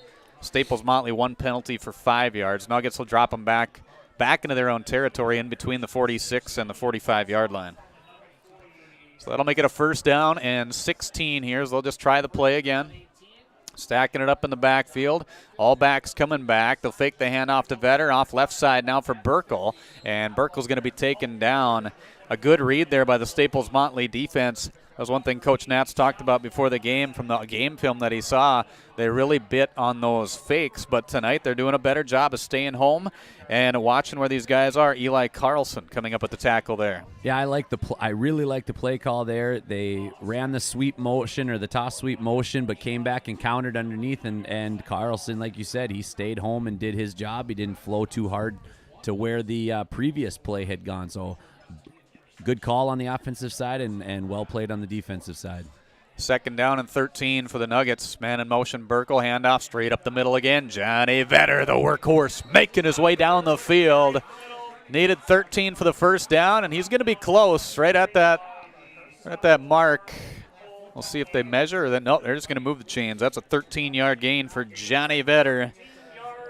And he is up to 80 yards on 8 carries here tonight. It's pretty good average. Not bad. I'd take that. You know, first down every time you touch the ball. I'd take that for my career, actually. 11th first down of the night for the Hawley Nuggets. We are not even midway through the second quarter. It's a 1st and 10 for Hawley from the Staples Motley 37-yard line. Burkle off right, coming in motion. Tibbetts, they'll pitch it out to him right side. And, tried to cut back into the middle, and he slipped. High school, you're down when that knee goes down, so he's going to lose 1 on the play. It'll be a loss of 1 there for Derek Tibbetts. He was just trying to cut back into the middle off of that nice block that was coming his way and unable to execute off of that block. Tackle point to the 39-yard line. Yeah, 39 and the 38-yard line capped off that tackle. No. Ended it right there. 2nd down and at 11 it will be. Helmet stickers. Yeah, exactly.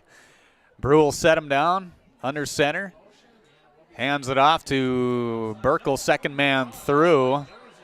I thought they handed it off to Vetter there right away. That was a nice fake, and Burkle taking it again. Staples Motley defense closing in and not getting faked out on that play, saying, watch that ball. That's exactly what they're doing.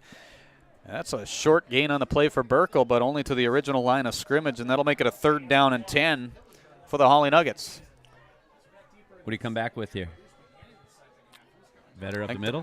I think the way he's been running, I would not doubt it. Yeah, so I'm guessing where they go back to. You got 2 downs to get it. You're probably not punting in this situation, so I see something simple like that.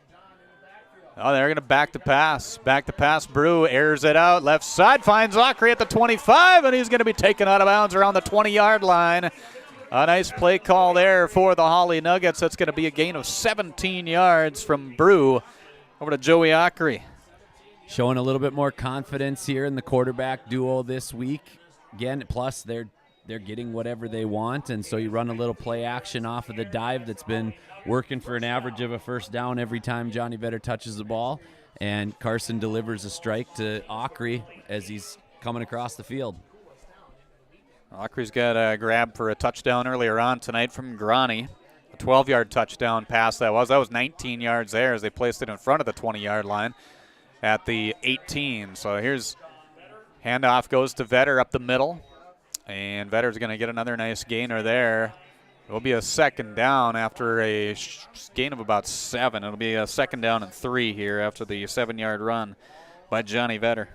Yeah, good O-line, D-line battle right now being won by Wyatt Dunham of the Nuggets, but he and Caleb Jasmer that we mentioned earlier are that's quite a bit of mass battling in the interior line here as Dunham's playing center, but those two are working hard against each other. 9th play of the drive for the Nuggets on a 2nd down and 3. They'll fake the handoff first and fake the second as well. Brew's going to keep it himself out to the right side. In for the score. Carson Brew, a couple of nice fakes there.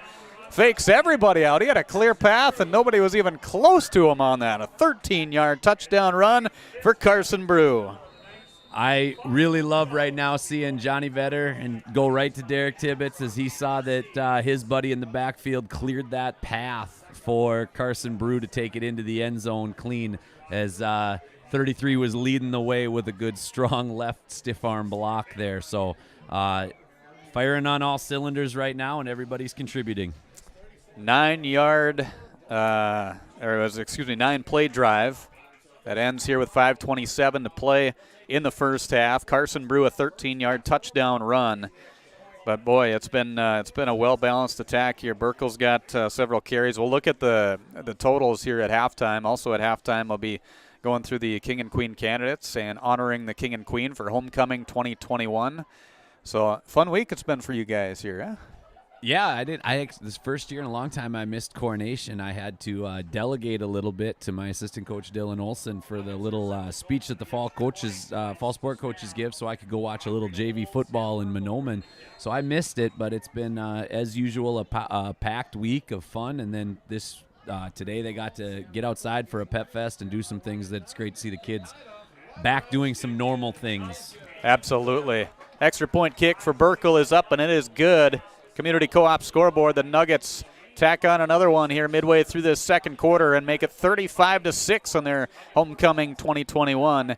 Their game tonight on yourliveevent.com against Staples Motley. We're back with more in the kickoff right after this. Going to NDSCS, I found out way more than just like sports. I met a lot of people just on my floor, and then different activities you could go to that were on campus. For sure, I'll look back on all the memories and love it.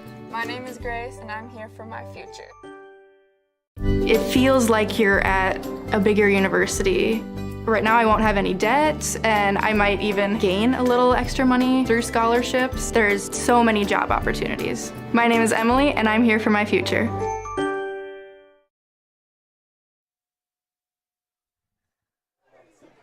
$35-6 here. 5:27 to play in the first half. As all the extra point kicks are good for the Nuggets. Capping off another nice drive. That was the longest drive of the night for either team. Staples Motley had an 8-play drive that started in the first quarter, ended in the second. That ended up a turnover on downs. That was the longest drive prior to that. But moving the ball nicely, executing well, getting it down the field for another score the way you want to do it. As the return is going to be taken at the 3-yard line here for Staples Motley, cutting it back to the left side. Nice take, and this is going to be Dayton Anderson. Anderson's had some good returns here tonight on the special teams. He makes it up to the 27-yard line, so he gains about 25 yards on that special teams play. Yeah, once again, the Hawley outside contain guys got there, but were unable to make the play. That time, senior Ethan Anderson, number 54, came and cleaned up the mess before that return got too big. So Staples Motley will have it at their own 28-yard line is where it's going to be placed at, is where the officials will put it. Shotgun formation, 2 receivers off to the left, 1 off to that right side here. As Isaiah Schultz, their quarterback, will get him set. Back to pass, looking down the field, little skip pass, and slipping on the route was the intended receiver, Braith. It was that 38, 39-yard line again. Yeah. It must be overwatered. It's got to be, yeah. It's something like that. Yeah, I don't know what the Nuggets ground crew did here, but they put a little soft spot there on the 39, 38-yard line. So they better be careful. They better force it over to that right side a little more if they're going to do a route like that. Incomplete pass, so for Isaiah Schultz, who coming into this game had 100 passing attempts, 39 for 100 in the air in the first 4 games, so averaging 25 passes per game. He's got about half, not even half that right now. Airs this one out, and it's going to be out of reach of everybody as he had the pressure. The hunt was there by both Ockrey and Magnuson, those 2 defensive ends coming in to put on the pressure, force a 3rd down and 10 here on another incomplete pass. Yeah, a couple weeks ago up in Crookston early in that game, both of the ends got caught, not containing, doing a few different things other than maybe that their job was required in that. That time, Ockrey came clean as they were rolling away, did his job. That's time to turn and chase the ball. Magnuson kept that outside leverage contained, and then as the quarterback came rolling his way, was able to release and go get him when he knew he wasn't going to get outside of him. So like what I'm seeing out of both of those senior captain defensive ends. 3rd and 10 for Staples Motley. Back to pass again, and a little slant there coming in the middle, trying to get it to Anderson out of his reach. And again, that pressure putting on a little bit too much maybe in that backfield here for this Staples Motley offense. And that was one of the key factors for this Hawley defense coming in that Coach Nats really talked about in the pregame here tonight, is just come on, put on that pressure and get it on that quarterback as much as you can. Lucas Skank is going to drop back to receive the punt here. That will be setting up for Staples Motley on a 4th and 10 at their own 28-yard line.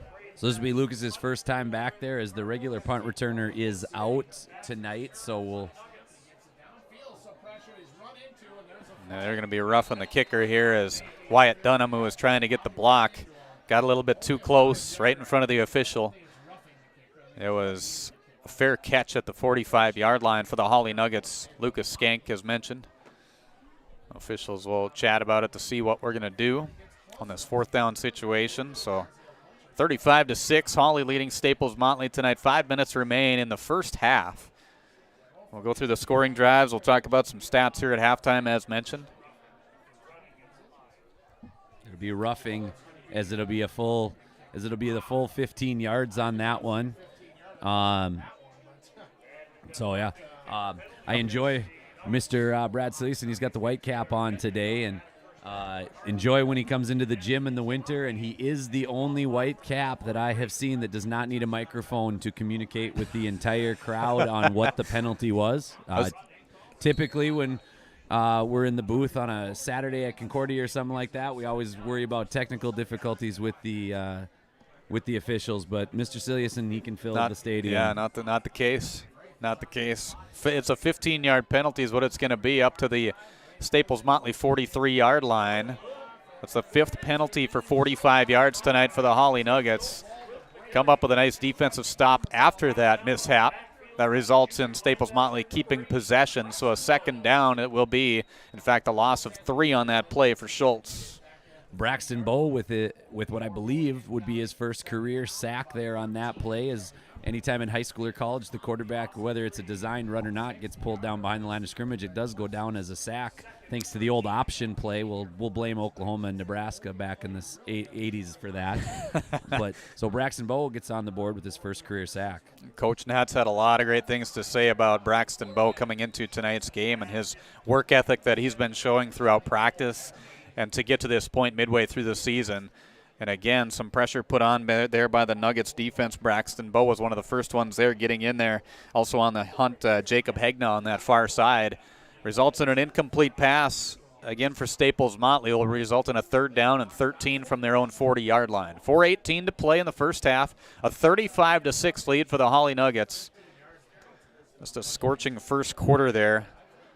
Dominated by the Hawley Nuggets. They led 28-6 after 1 quarter of play. So 5 touchdowns scored between the two teams, 4 of those for the Nuggets.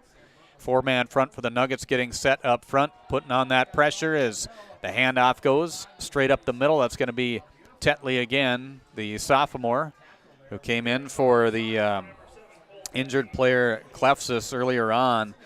That's going to be his 3rd carry.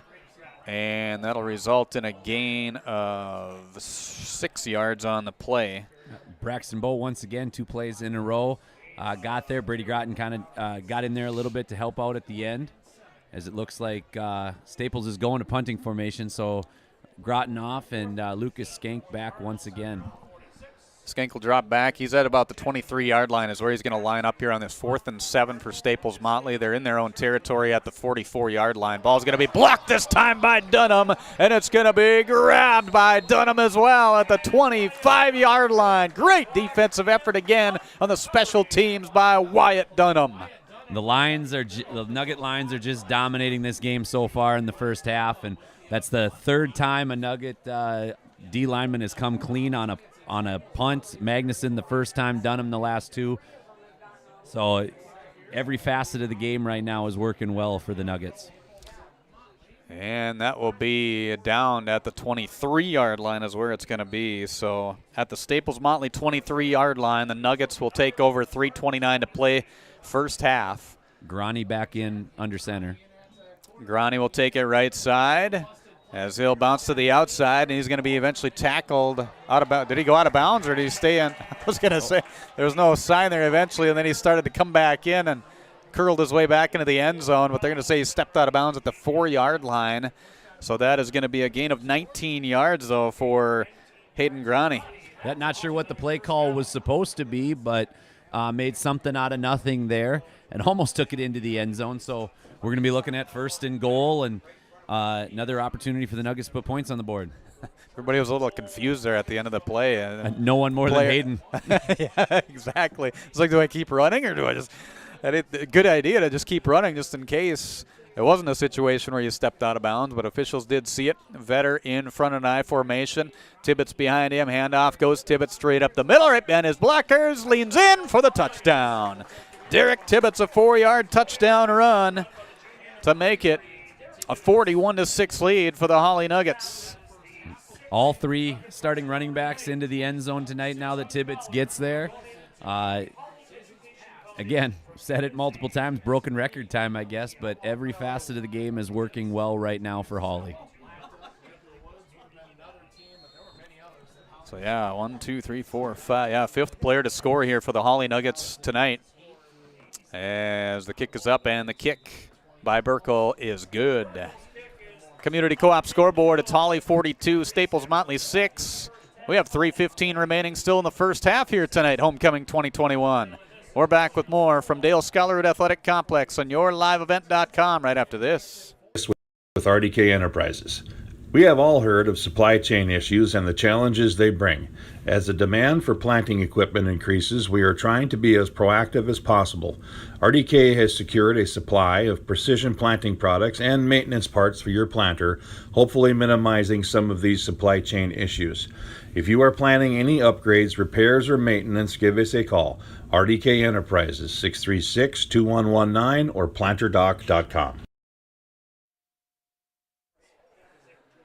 3:15 still to play in this first half, and a dominating effort for the Hawley Nuggets here tonight. As mentioned, 5 players with touchdowns for the Nuggets in the first half. Sam Burkle's got 2 touchdowns, a 9-yard and a 1-yard touchdown run.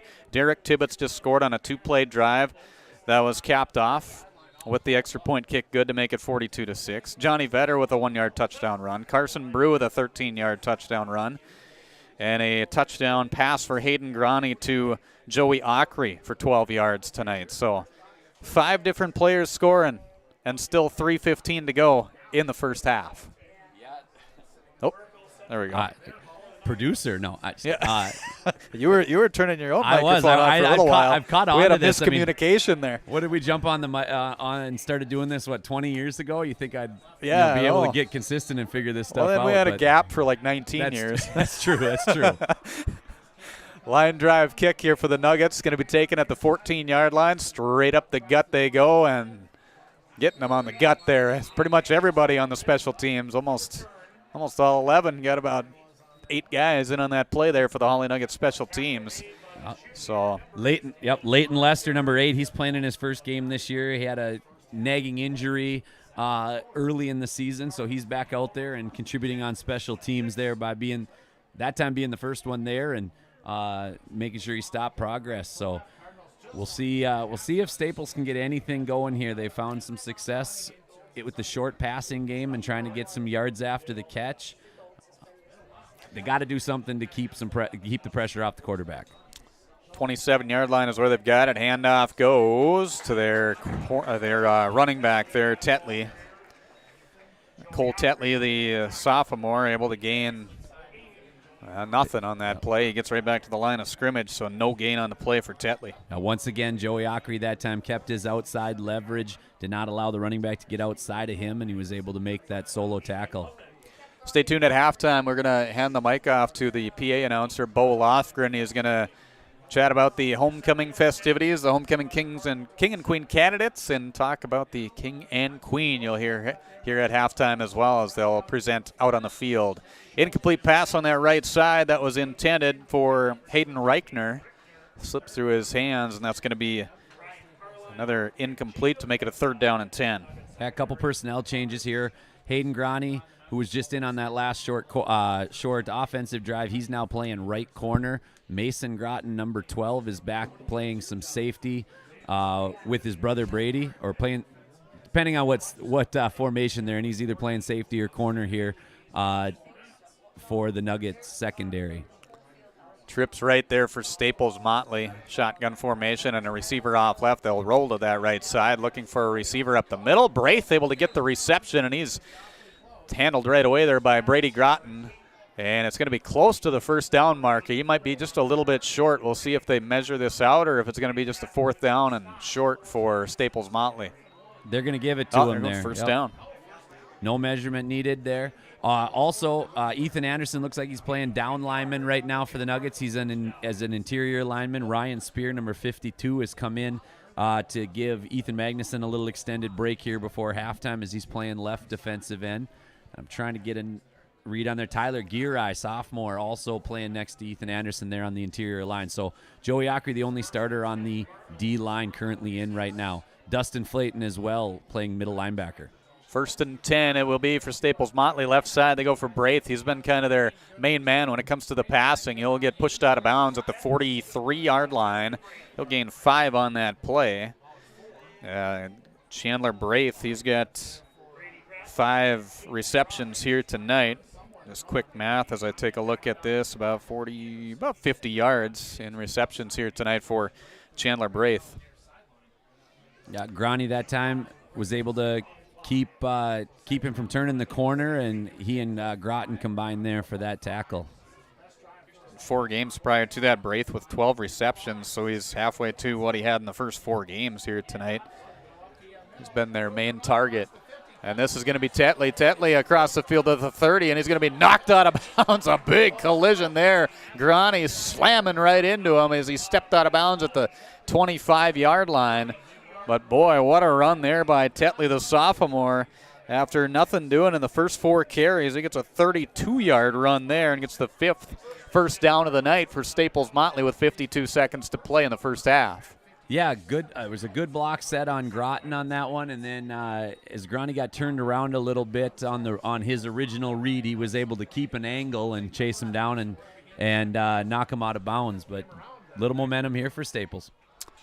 At the Hawley 25-yard line, pass right into the middle. Braith, he is able to shake off 1, shake off 2, shake off 3, almost able to shake off 4, and now it's going to be collected on by the Nuggets. But what a powerful play there by the Staples Motley Cardinals up to the Nuggets 5-yard line, and that is going to be a gain of 20 yards. But, boy, that could have been only probably a 10-yard gain. And 10 yards all by himself there. Braith just pushing guys left and right out of his way. Yeah, he did a good job running hard. Mason Groton, number 12, got there first but didn't wrap up. Just came in with the shoulder and bounced off. So we little personnel change going on in there for the Nuggets as it's 1st and goal for Staples, and Staples will take their 2nd timeout. Yeah, timeout, as mentioned, they get 3 timeouts per half. So the second, they do have 1 more remaining if they do need. The way they've been going to the air here tonight, though, Nathan, probably not going to be needed with some of the incomplete passes. They stop the clock, so if need be, either just get out of bounds or you just throw that ball down to save you some time. But still some momentum like you talked about during this offensive series. This is what Staples Motley needed. They needed a little bit of energy, and they're showing that. And that sophomore, that's a huge confidence boost for him. Tetley, who was kind of getting beat up in that backfield, he finds a nice spot and able to show his speed as well. Yeah, you know, they're playing what appears to be really shorthanded right now as far as just numbers and 2 deeps and so forth. So getting that confidence and seeing that Tetley can, carry the load a little bit there as he's, shifted into a new role or an unexpected role for this game. So I'm really interested to see here what they've got in their, in their short yardage package. I was a little curious about why they went full house backfield on their 4th down play. So we'll see if they stick to what they usually do, or no, it looks like they're going back to that full house. Yeah, going under center in that full house backfield, dropping back to pass. Braith, is it into the hands? I believe it is. Nice catch on a dart there right into the middle from Schultz to Braith, the guy he's been looking for most of the night, and once again he finds him, this time in the end zone for a Cardinals touchdown. Yeah, so going back to the full house, which isn't something that they commonly do, but they got to what they have done successfully so far, which is that short passing game, and played off of that 4th and short play earlier where they ran it. Our secondary bit on what they believed was going to be a run and found the receiver wide open in the back of the end zone. So Schultz to Braith for the touchdown. They'll try for the extra point kick. The hold is there. The kick is up, and the kick is good. So the boot there good for Staples Motley, and kicking that was Dom Gomez, a senior for the Cardinals. I always love when the kicker's number 60. Some big numbers. That's right. Community Co-op scoreboard, it's Hawley 42, Staples Motley 13. First half, we are still in here tonight from Hawley. 37 seconds remain. We'll be back with the kickoff right after this. Let's get real. You're ready for a place that's big enough to grow and small enough to care. So get ready for the University of Minnesota Crookston. With more than 30 majors, minors, and certificates, you'll earn a University of Minnesota degree in a close-knit community where faculty become friends and friends feel like family. And to get a degree that can make a difference, you don't need a big city, just big dreams. The University of Minnesota Crookston. Real, hands-on, ready. Cardinals will get set to boot this one away. Again, it'll be Gomez, their kicker, placing that on the tee at the 40-yard line. Thanks for being with us for our coverage here tonight on yourliveevent.com with R&J Broadcasting Incorporated. All home games for the Hawley Nuggets throughout the season you can catch here on our live stream. Kurt Fillion along with Nathan Stoll with the broadcast call, and Braden Aldinger is our cameraman here for tonight, doing a great job. So we appreciate you tuning in and appreciate all the sponsors for helping make the broadcast possible here for Hawley Nugget Athletics. Line drive shot that's going to be, as we see some mist coming down out there on the field, and it's going to be Lucas Skank doing the smart thing, just dropping on that ball, and Hawley will have possession with 35 seconds remaining in the first half. I don't expect much here out of the Hawley offense. If they're going to run anything, they'll go back, to something simple, I would believe, about, with the Johnny Vetter run. I'm not sure if this is the time where they'll work on something 2 minutes, but if they do, then it's the quick passing game with the timeouts. Maybe, you don't need to do anything near the boundary when you've got your allotment of timeouts. So it'll be interesting to see if this is one of those practice for the future moments or play the half as it is. Yeah, 42-13 lead here. And homecoming night for the Nuggets as they'll pack it in tight here. As Burkle will come in motion, and it's going to be the pitch there over to Sam Burkle, and Burkle is going to be taken out of bounds near the first down marker. I think he might have had just enough for that first down, about 10 yards on the play. I think that answers our question right here.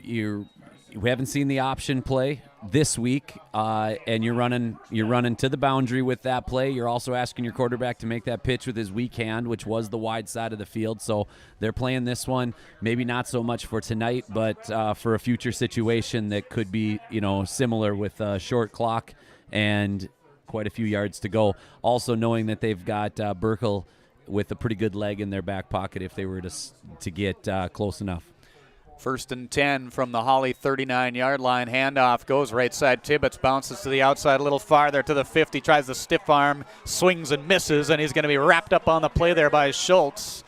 But a gain up to the 40-yard line. That'll be a gain of 21 yards on the play for Tibbetts. Okay, we'll see here because the clock is going to run here now with 17 seconds left. I don't see any. I don't know if they know that he wasn't tackled inbounds or we're not going to take any timeouts in this situation. So 10 seconds to go. We're looking at one play here more than likely. Going for the Hail Mary down the field. 4 seconds remaining. Burkle in motion. They'll hand it off. Burkle tries to bounce to the outside, and Staples Motley defense not going to let that happen. In fact, that was Sam Opheim, the senior, putting on the wrap-up and closing out this first half of play on your Community Co-op, Lake Park, Detroit Lakes, Monoman, Twin Valley Flum scoreboard. It's Hawley 42, Staples Motley 13, as it's homecoming week for the Hawley Nuggets 2021. And here at halftime, they're going to be recognizing the King and Queen candidates. So what we are going to do is we'll keep it right here, and we'll be putting the microphone over by Mr. Bo Lofgren. And you just put it right down there, Nathan. There we go. Perfect. And we'll have the commentary coming up for you as well. But a big first half here for the Hawley Nuggets as they lead 42-13 over Staples Motley at halftime of tonight's contest. We'll look at the stats. We'll look at that information here in just a moment as well. So stay tuned for that. Again, homecoming. Congratulations to the King and Queen here for the Hawley Nuggets 2021, as they will be honoring King Sam Burkle, who's had a nice night on the field tonight, and Queen Alex Eilertson as well. So We'll hand the microphone off here. We'll keep her right here so don't miss any of the festivities for Homecoming 2021. You're tuned into yourliveevent.com with R&J Broadcasting Incorporated, powered by Halstead Telephone Company as well.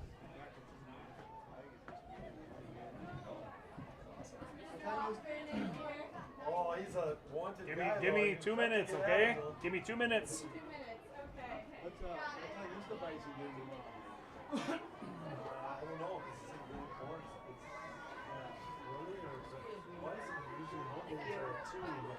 Ladies and gentlemen, may I have your attention, please. Please direct your attention to the 50-yard line area. It's homecoming week here at Hawley High School, and at this time we would like to recognize this year's homecoming court. Students are nominated to the court by their peers.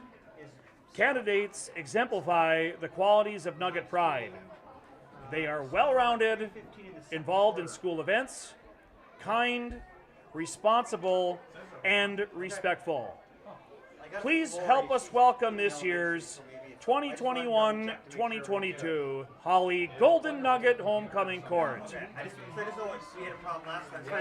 Introducing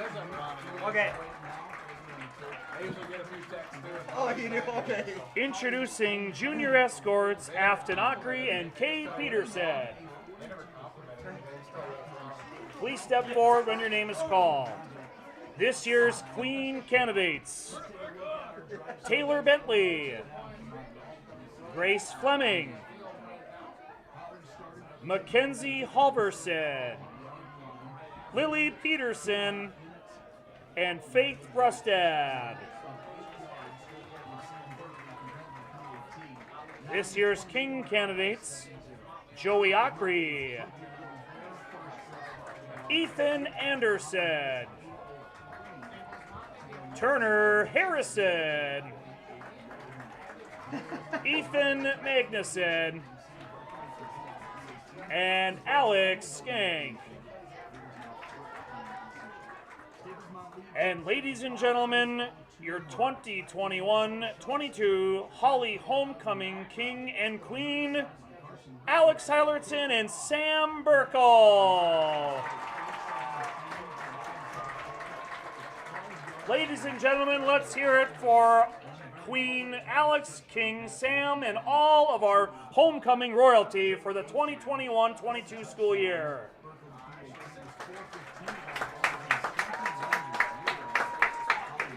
So congratulations to all those with the Hawley Nuggets.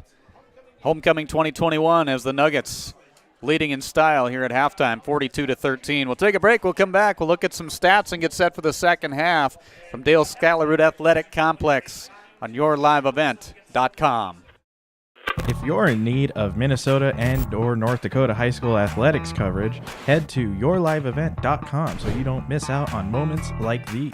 Straight up the middle, bounces, he's open, he's down the field, touchdown, Nuggets! Go to our YouTube page at Your Live Event, powered by Halstead Telephone Company and R&J Broadcasting Incorporated. Intercepted! Follow us on Twitter at Your Live Event 1 and on Facebook at Your Live Event.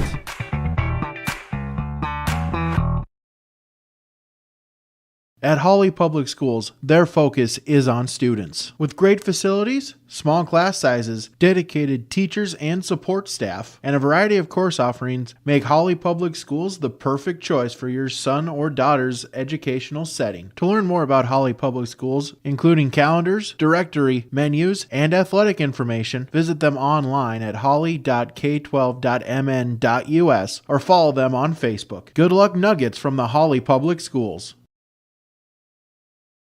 At Hawley Public Schools, their focus is on students. With over 950 students, the Hawley Public Schools strive to provide a personalized learning experience for each and every one of their students to be the best that they can be. The lessons taught at Hawley Public Schools will stay with students not just throughout their academic career, but through adulthood as well. For more information about the Hawley Public Schools, visit them online at hawley.k12.mn.us or like them on Facebook at Hawley Nuggets. Good luck, Nuggets, from the Hawley Public Schools.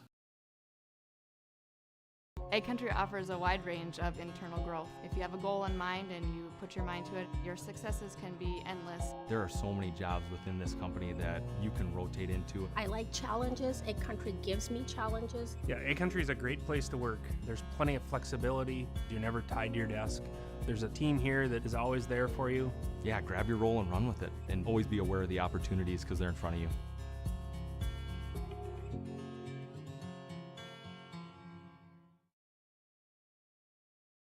You may read articles that attempt to predict market conditions and returns, but these are impossible to predict. At Bighorn Financial Services, we work hard to educate our clients during the retirement planning process while providing you with a customized strategy that aims to suit your needs. We work hard to give you the confidence you need as you look to the future. Now is a great time to review your accounts, and we'd love to help you along the way. Call me, Kurt Fillion at Bighorn, to set up an appointment. 218-444-8894. Securities offered through LPL Financial, member FINRA and SIPC.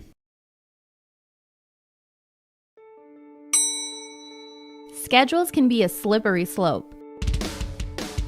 With YourLiveEvent.com, that's just not the case. Find schedules for select Minnesota and North Dakota high school athletics at our website. That's www.yourliveevent.com. For schedule updates, follow our social media pages. Never miss again when it comes to scheduling with Your Live Event. For the best selection in new and used cars, trucks, and SUVs, stop by Christian Motors, your Chevy and GMC dealer, Highway 32 North in Fertile. With one of the biggest, best selections around and the most competitive prices, it's worth your time to stop and visit the guys and let them put you in a new vehicle. Check out the selection online at christianmotors.com or stop by the lot in Fertile. Proud to be your Chevy and GMC dealer. It's Christian Motors in Fertile. Back here at halftime, 42-13, Hawley leading Staples Motley in homecoming 2021. Taking a look at some stats here in this first half of play for the Hawley Nuggets. They've had 5 different players scoring here in this first half. As for the passing game, Carson Brew 3 for 3 with 80 yards. Hayden Groney 1 for 1 with a touchdown. It was a 12-yard touchdown pass to Joey Ockery, who's got 3 catches for 66 yards, including the touchdown. And Ethan Magnuson with 1 catch for 26 yards in this first half of play. As for rushing, 27 carries for 231 yards for the Hawley Nuggets. Sam Burkle, 9 carries, 65 yards, and 2 touchdowns. Derek Tibbetts, 7 carries, 47 yards, and a touchdown. Johnny Vetter with 9 carries, 87 yards, and a touchdown. Carson Brew with 1 carry for 13 yards. That was a touchdown. And 1 carry for 19 yards for Hayden Groney on the ground here in this first half of play. The Nuggets, 32 plays from scrimmage, had 5 penalties for 45 yards, 15 first downs, and no turnovers in this first half of play. Stats for the Staples Motley Cardinals. Didn't have a chance to finish them all up. We're going to take a quick break. We'll finish those up and take a look at their stats plus some team stats before we get into the second half. We'll be back from Dale Scholarwood Athletic Complex right after this. Community Co-op provides energy solutions. Farm fuels, lubricants, propane, natural gas are all available to farms, homes, businesses from Community Co-op. They enjoy working with their customers to meet your fuel and energy solutions. Call 1-888-935-2281 for farm fuel pricing, contract programs, farm lubricants, propane pricing, and delivery for farm, home, business, and natural gas service. Community Co-op appreciates the business of all current and new customers. Stats for the Staples Motley Cardinals here in this first half of play. They attempted 16 passes, all from Isaiah Schultz. Their quarterback went 8 for 16 in the air with 86 yards, including a touchdown and an interception. For rushing in this first half of play, 12 carries for 77 yards as a team. Sievert Klefsis, who left the game about midway through that second quarter, had 4 carries for 63 yards, including a 60-yard touchdown run, the lone score there in that first quarter for Staples Motley. 3 carries for minus 17 yards for Isaiah Schultz, and 5 carries for 31 yards for the sophomore that came in for Klefsis. That was Cole Tetley. As for receiving, it was Hayden Reichner with one catch for 6 yards, 7 catches for 71 yards, and a touchdown for Chandler Braith, and 1 catch for 9 yards for Hunter Martin in this first half of play. 28 plays from scrimmage in the first half, 1 penalty for 5 yards. They had 6 first downs and 1 turnover. That was the interception that was thrown by Isaiah Schultz back in that first quarter of play. So that's how things are looking in this first quarter. Scoring drives look like this. In the first quarter, Hawley struck first with 9:28 to play on a Sam Burkle 9-yard touchdown run that capped off a 6-play drive. The extra point kick good.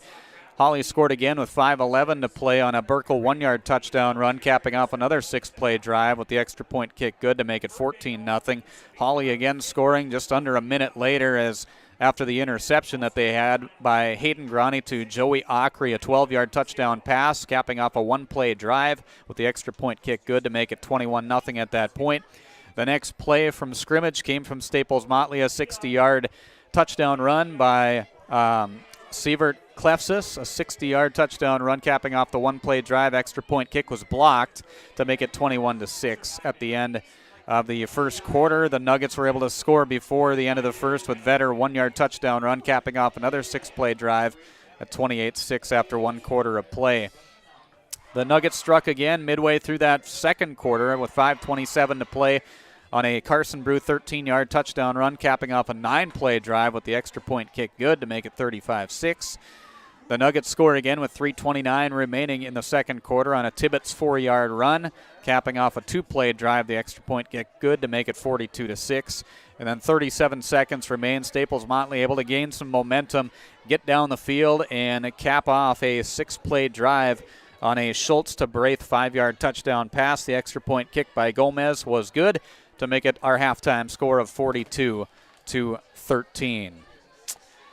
A little bit of rain coming down here at the Dale Scalaroot Athletic Complex as the Nuggets lead pretty handily over Staples Motley in their homecoming game of 2021. We'll take a quick break. We'll come back with the start of the second half from Hawley on yourliveevent.com right after this. At Hawley Public Schools, their focus is on students. With preschool, before and after school enrichment, and community education, the Hawley Public Schools are able to provide learning opportunities for all students. With academic clubs, athletics, and fine arts, the Hawley Public Schools has the right club or organization for your student to become a member of. To learn more about programs and activities offered by the Hawley Public Schools, visit them online at hawley.k12.mn.us.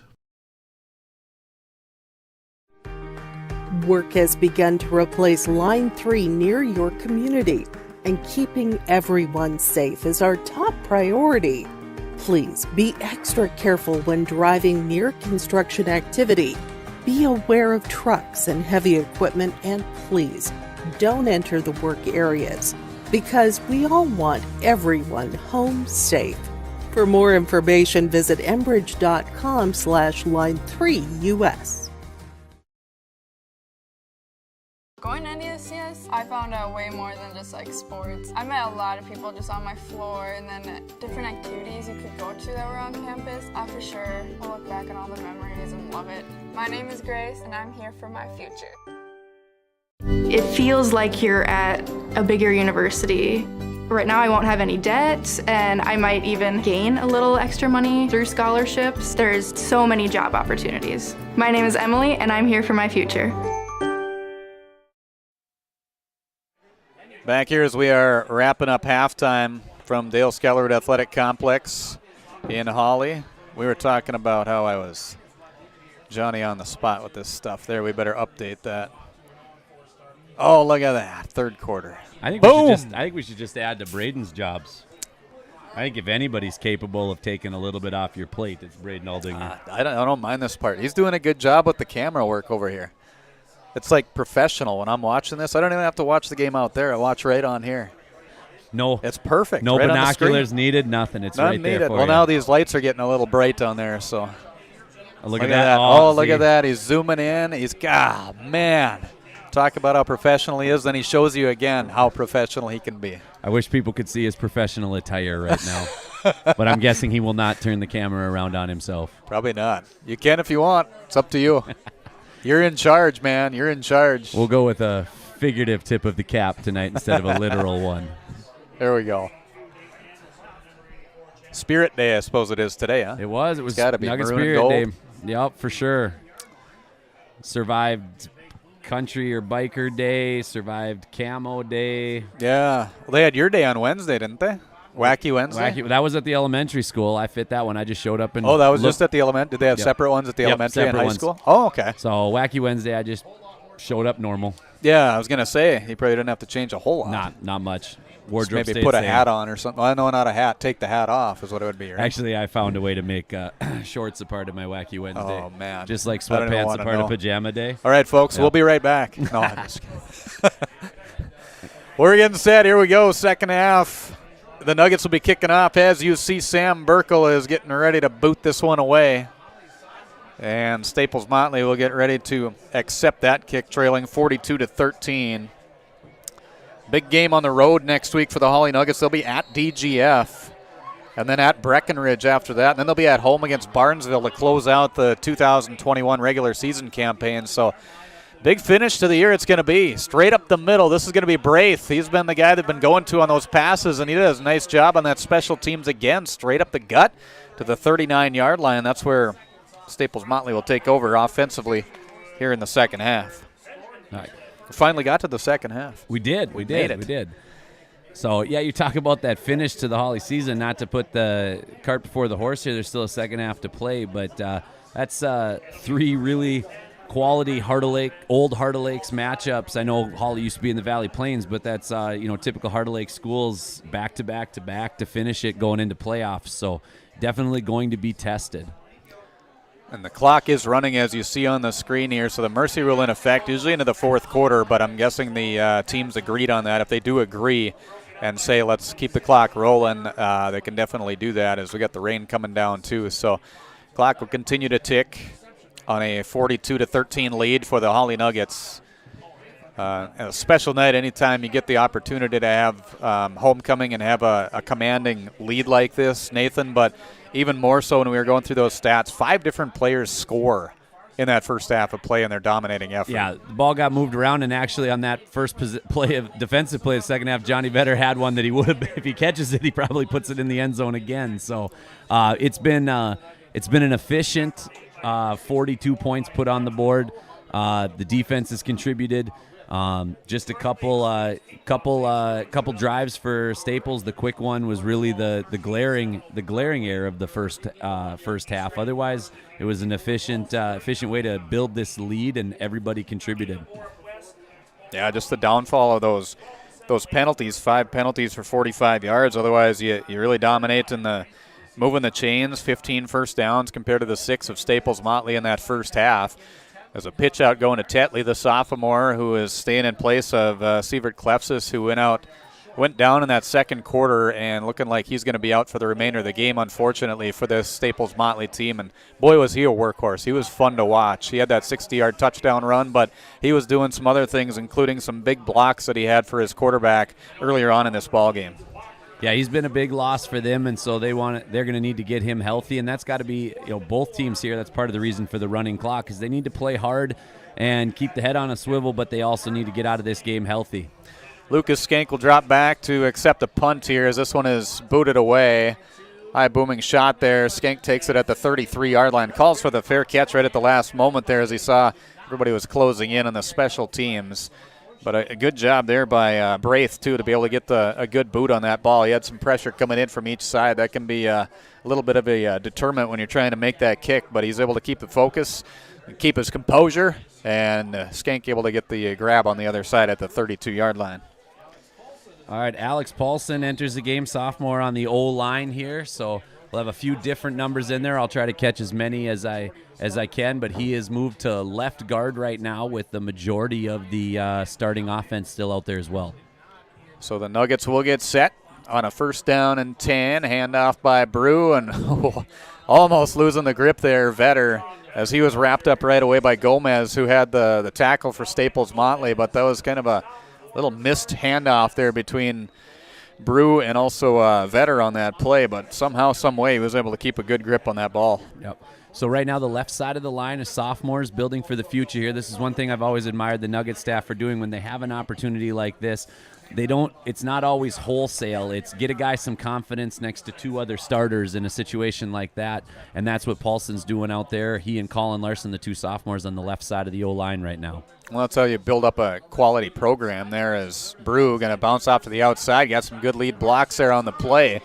He marches his way forward for a gain of about 9 yards on the play. That'll be a Nugget first down, and that's going to be their 16th of the night. All right. So with Braxton Bowe running this play in here, we'll assume we've got – he's taking the tight end spot. So in the first half, personnel grouping was him coming in for I formation. Now he's coming in for Ockery there to play some tight end. So another guy getting some experience, getting some reps here early in the second half. Nuggets have it, first down and 10 at their own 45-yard line. Man in motion, Tibbetts coming from left to right. They'll pitch it out to him. Nice lead block there by Vetter, and also some good blocks off that line coming over. Gavin Knutson for Hawley. Tibbetts still on his feet there. He was wrapped up by Tetley, and then eventually they thought he was down, but he was still up. His knee ended up on his chest, and he was able to get an extra couple yards by just keep on moving, keep on chugging those legs. Yeah, Derek is the load to bring down when he is running hard. Both he and Vetter have bright futures here with the remainder of this season and all of next. Toting the pigskin for Hawley. So a 15-yard gain for Tibbetts. He's got 8 carries for 62 yards. Nuggets led by Johnny Vetter, 10 carries for 92 yards here tonight. Both of them have a touchdown. First and 10 for the Nuggets in Staples Motley field position at the 40-yard line. Tibbetts came in motion. Burkle now too. They'll hand it off to Burkle as he comes straight through between the guard and the center there, as he is going to be taken down after a gain of 5. Yeah, that was Vetter again, but 25 there, I got to catch his name here. Wesley Parker filled that hole really well and forced Vetter to try to leap over the top of him, which was unsuccessful. So good job there filling from his linebacker position. So second down and 5 it'll be for the Hawley Nuggets at the Staples Motley 36-yard line, getting a few more reps in. And the clock continues to tick here with the large lead for the Nuggets, 42-13. As the handoff goes, Vetter straight up the middle again. Nice block. Burkle with a big block down the field to the 10, the 5, and in for the score. A 36-yard touchdown run for Johnny Vetter. That was option to the short side of the field that time. Brew made the read to give the ball to Vetter instead of pull it as he read the defensive end in that situation, and it was the right read as Vetter had no one in front of him, and then Sam Burkle doing his job getting downfield and springing the last 10 yards of that play. So Vetter's second touchdown tonight. That a 36-yard touchdown run, had a 1-yard touchdown run back in the first quarter, ended the first quarter for the Hawley Nuggets offense. They'll get set for the extra point kick. The hold is there for Ockery. The kick by Burkle is up, and the kick is good. Community Co-op scoreboard. It's the Hawley Nuggets 49, the Staples Motley Cardinals 13. Third quarter of play, 5:59 to play in this third quarter. As we'll take a break, we're back with more on yourliveevent.com from Hawley tonight. It's homecoming night. This is Chris with RDK Enterprises. We have all heard of supply chain issues and the challenges they bring. As the demand for planting equipment increases, we are trying to be as proactive as possible. RDK has secured a supply of precision planting products and maintenance parts for your planter, hopefully minimizing some of these supply chain issues. If you are planning any upgrades, repairs, or maintenance, give us a call. RDK Enterprises, 636-2119 or planterdoc.com. Set to kick off for the Nuggets. Nuggets will get set to kick here as Marvin Gertzen, the junior, will come in to kick. And he is, where did you say he's from? I believe Marvin is from Germany, and this is his first year putting on pads and playing American football. So he will get his, I believe this is also his first rep. All right, here we go. The crowd was chanting for him. His kick is on the way, and it's going to be at the 25-yard line where it's fumbled on the play, and the Nuggets come up with it. What a way to have your first kick of the night. Marvin Gertzen for the Hawley Nuggets. It's going to be recovered by the Nuggets. Dalton Flayton was the first one down there on that. I don't know who had the hit, but Flayton had the recovery. So the Nuggets will have it with 5:54.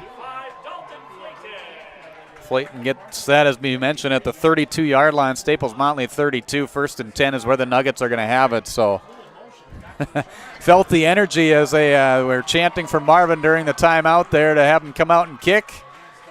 He kicks her nice. And with the wet conditions, hard to handle that football, and the Nuggets capitalize on that too, getting the fumble. So another turnover against Staples Motley. Their second of the night, had an interception back in the first quarter. All right, we've got two deeps coming in here. So we got Carson Kopacek, sophomore, is going to take snaps. So we're going to have a backfield of number 32, Ben Gieslin, with 14, Devon Stock, and 10, Lucas Skank.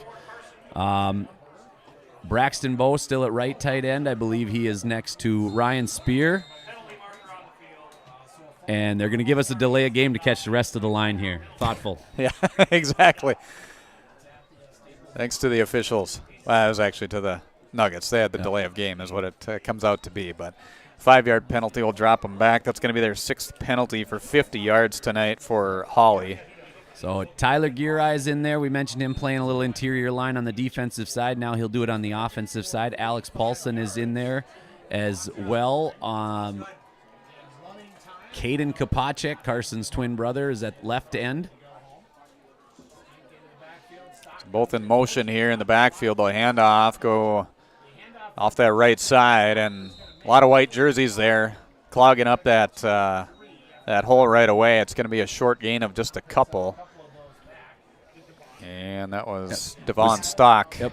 There was a little confusion in the handoff there between Stock and Kopacek. Stock actually played a pretty pivotal role in the Week 1 win at Pillager, as Tibbetts got nicked up early in that game, and Stock came in and filled in for his position, even getting to the absolute nose of the goal line there before getting stopped and fumbling into the end zone for Burkle. So he's seen some carries here.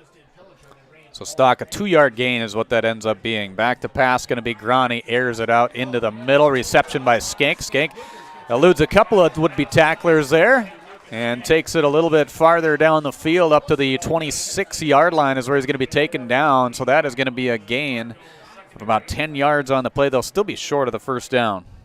Yep. Out of the backfield, Lucas Skank came across the formation there as they ran the tight ends deep. Same looking pass patterns that the Nuggets had burned Staples on early in the game. This time hitting Skank underneath. So 3rd down and 4 it will be for the Nuggets. 3:45 to play in the game, and the handoff going off that left side. Just a pile up there of about 6-7 different players here, a lot of them white jerseys. It's going to be good for a Hawley first down. It'll move the chains here and keep the drive alive on a 3rd down conversion. I believe that was Gieslin from the fullback position that was able to tote that and get a first down for the Nuggets. So it's good to see the 2 deeps here coming in and still moving the football. So a 4-yard run gets the first down, moves the chains. 18th first down of the night for the Hawley Nuggets, as they have a commanding lead here in their homecoming game of 2021, 49-13. Bounce to the right side, Grani, nice stiff arm there, tries to get away, but enough of a wrap up there by Anderson, Dayton Anderson that was, coming up with a tackle for Staples Motley. And that will be enough for that first down, a gain of 11 on the play for Grani. So we got Bradley Olson checking into the game now. He's back after missing a few weeks with an injury.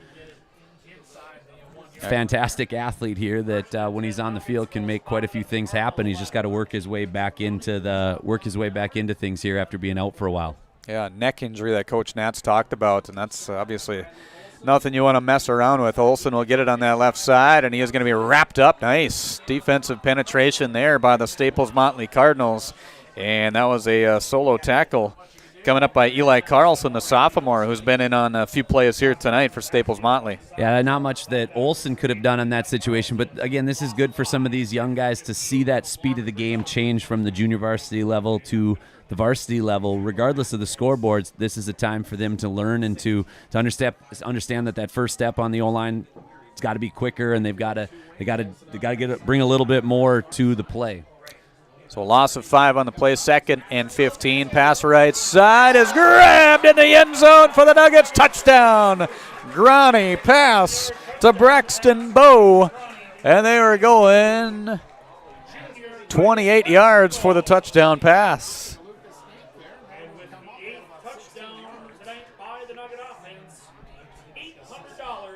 So another touchdown here. Hayden Granny, a second passing touchdown tonight. This one into the hands of Braxton Bowe.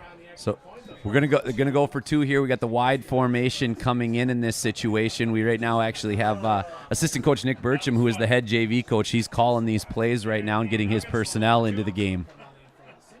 So they'll go for 2. Granny back to pass, and he is going to be pressured. He's taken down in the backfield, so the conversion will not convert. Community Co-op scoreboard. It's Hawley 55, Staples Motley 13. 1:11 to play, third quarter. Nuggets in command here tonight on yourliveevent.com from Hawley at Dale Skellerwood Athletic Complex. We'll take a break. We're coming back with the kickoff right after this. Let's get real. You're ready for a place that's big enough to grow and small enough to care. So get ready for the University of Minnesota Crookston. With more than 30 majors, minors, and certificates, you'll earn a University of Minnesota degree in a close-knit community where faculty become friends and friends feel like family. And to get a degree that can make a difference, you don't need a big city, just big dreams. The University of Minnesota Crookston. Real, hands-on, ready. Granny to Bowe, 28-yard touchdown pass. Capping off a 6-play drive. That's been kind of the name of the game here tonight, 6-play drives for the Nuggets. And the 2-point conversion was no good, so 55-13 is the lead here for the Hawley Nuggets.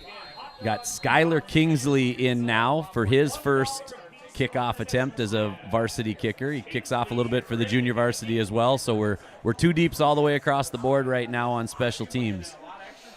Yeah, everybody getting a chance to step on the field, and that's always a fun position you get, especially on homecoming night here, as it's going to be Schultz taking out at the 35-yard line. Big stiff arm there, and he's going to be pushed out of bounds at about the 38-yard line, so not a whole lot happening there. Almost made it to the water coolers. He almost did, yeah. Almost knocked those babies down right on that 30. I'm surprised he didn't slip. He was at the 38-yard line. 38-yard line. He was, yeah. Must have got a little bit better with the rain.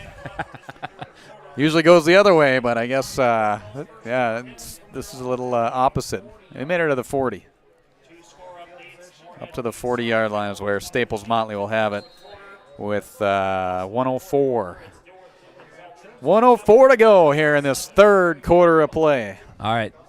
Not something that the JV guys see very often. We got stacked trips over to the right, so we got a little confusion, and I think it's going to lead to Coach Nats just needing to organize a little bit because I'm not sure if anybody on the schedule at the JV level is going to throw those things out there. So, yeah, it's probably not good for him to see it, though. Well, and I think never know. Maybe more than anything, seeing Jacob Hegna as a starter and one of their key cogs on the linebacking core running out there to get a rep now because somebody wasn't out there on the field might have caused the timeout almost more than giving up a big play right now. Yeah, it'll give him the opportunity, though, to explain a little bit here in a situation like that. And I'm sure during the week of practice, too, getting a chance to see their game film and prepare for these things. A lot of these guys are probably on that secondary where they are the defense that's going against situations like this too, and helping out with that, and running that offense. So, what you also get too, though, is a lot of days Monday is film day. It's also JV football game day. Oh, sure. And so you get some of that. Some of that gets missed in there, and so that's something that they have to adjust on the fly to. And then what I observed yesterday was that a lot of our guys that are on the field right now defensively were staples on offense, but not necessarily going and seeing what it would be like to cover it. They were the ones showing it, so they'd see it on a card and then they would go out and perform it for the starters. But now it's get out there and try to defend it, as Staples really has not much choice but to stick with a lot of their starters based on the lack of depth that they have. And get them some additional reps too, just to work on some of the different plays that they've got when they move forward. They'll have Otter Tail Central next week on their schedule they'll be taking on here. The pass right side, good pressure put on by the Hawley Nuggets again. They've been getting into that backfield here and making things not so fun for quarterback Schultz here tonight, as that one's going to be incomplete. Yeah, that time the pressure was put on by Ryan Spear. I believe that was him, junior 52. Ryan Spear getting there, and good coverage over there with Sowski and Stoa, and I'm not sure who the other defensive back over there was. Maybe I think it was Lucas Skank was over there as well. So good coverage and good pressure. Well, that'll do it for the third quarter of play on your Community Co-op scoreboard. 3 quarters complete. Hawley leading Staples Motley 55-13 on yourliveevent.com. We'll take a break. We'll come back. Your fourth quarter is on the way next. If you're in need of Minnesota and or North Dakota high school athletics coverage, head to yourliveevent.com so you don't miss out on moments like these. Straight up the middle, bounces, he's open, he's down the field, touchdown, Nuggets! Go to our YouTube page at Your Live Event, powered by Halstead Telephone Company and R&J Broadcasting Incorporated. Intercepted! Follow us on Twitter at Your Live Event 1 and on Facebook at Your Live Event.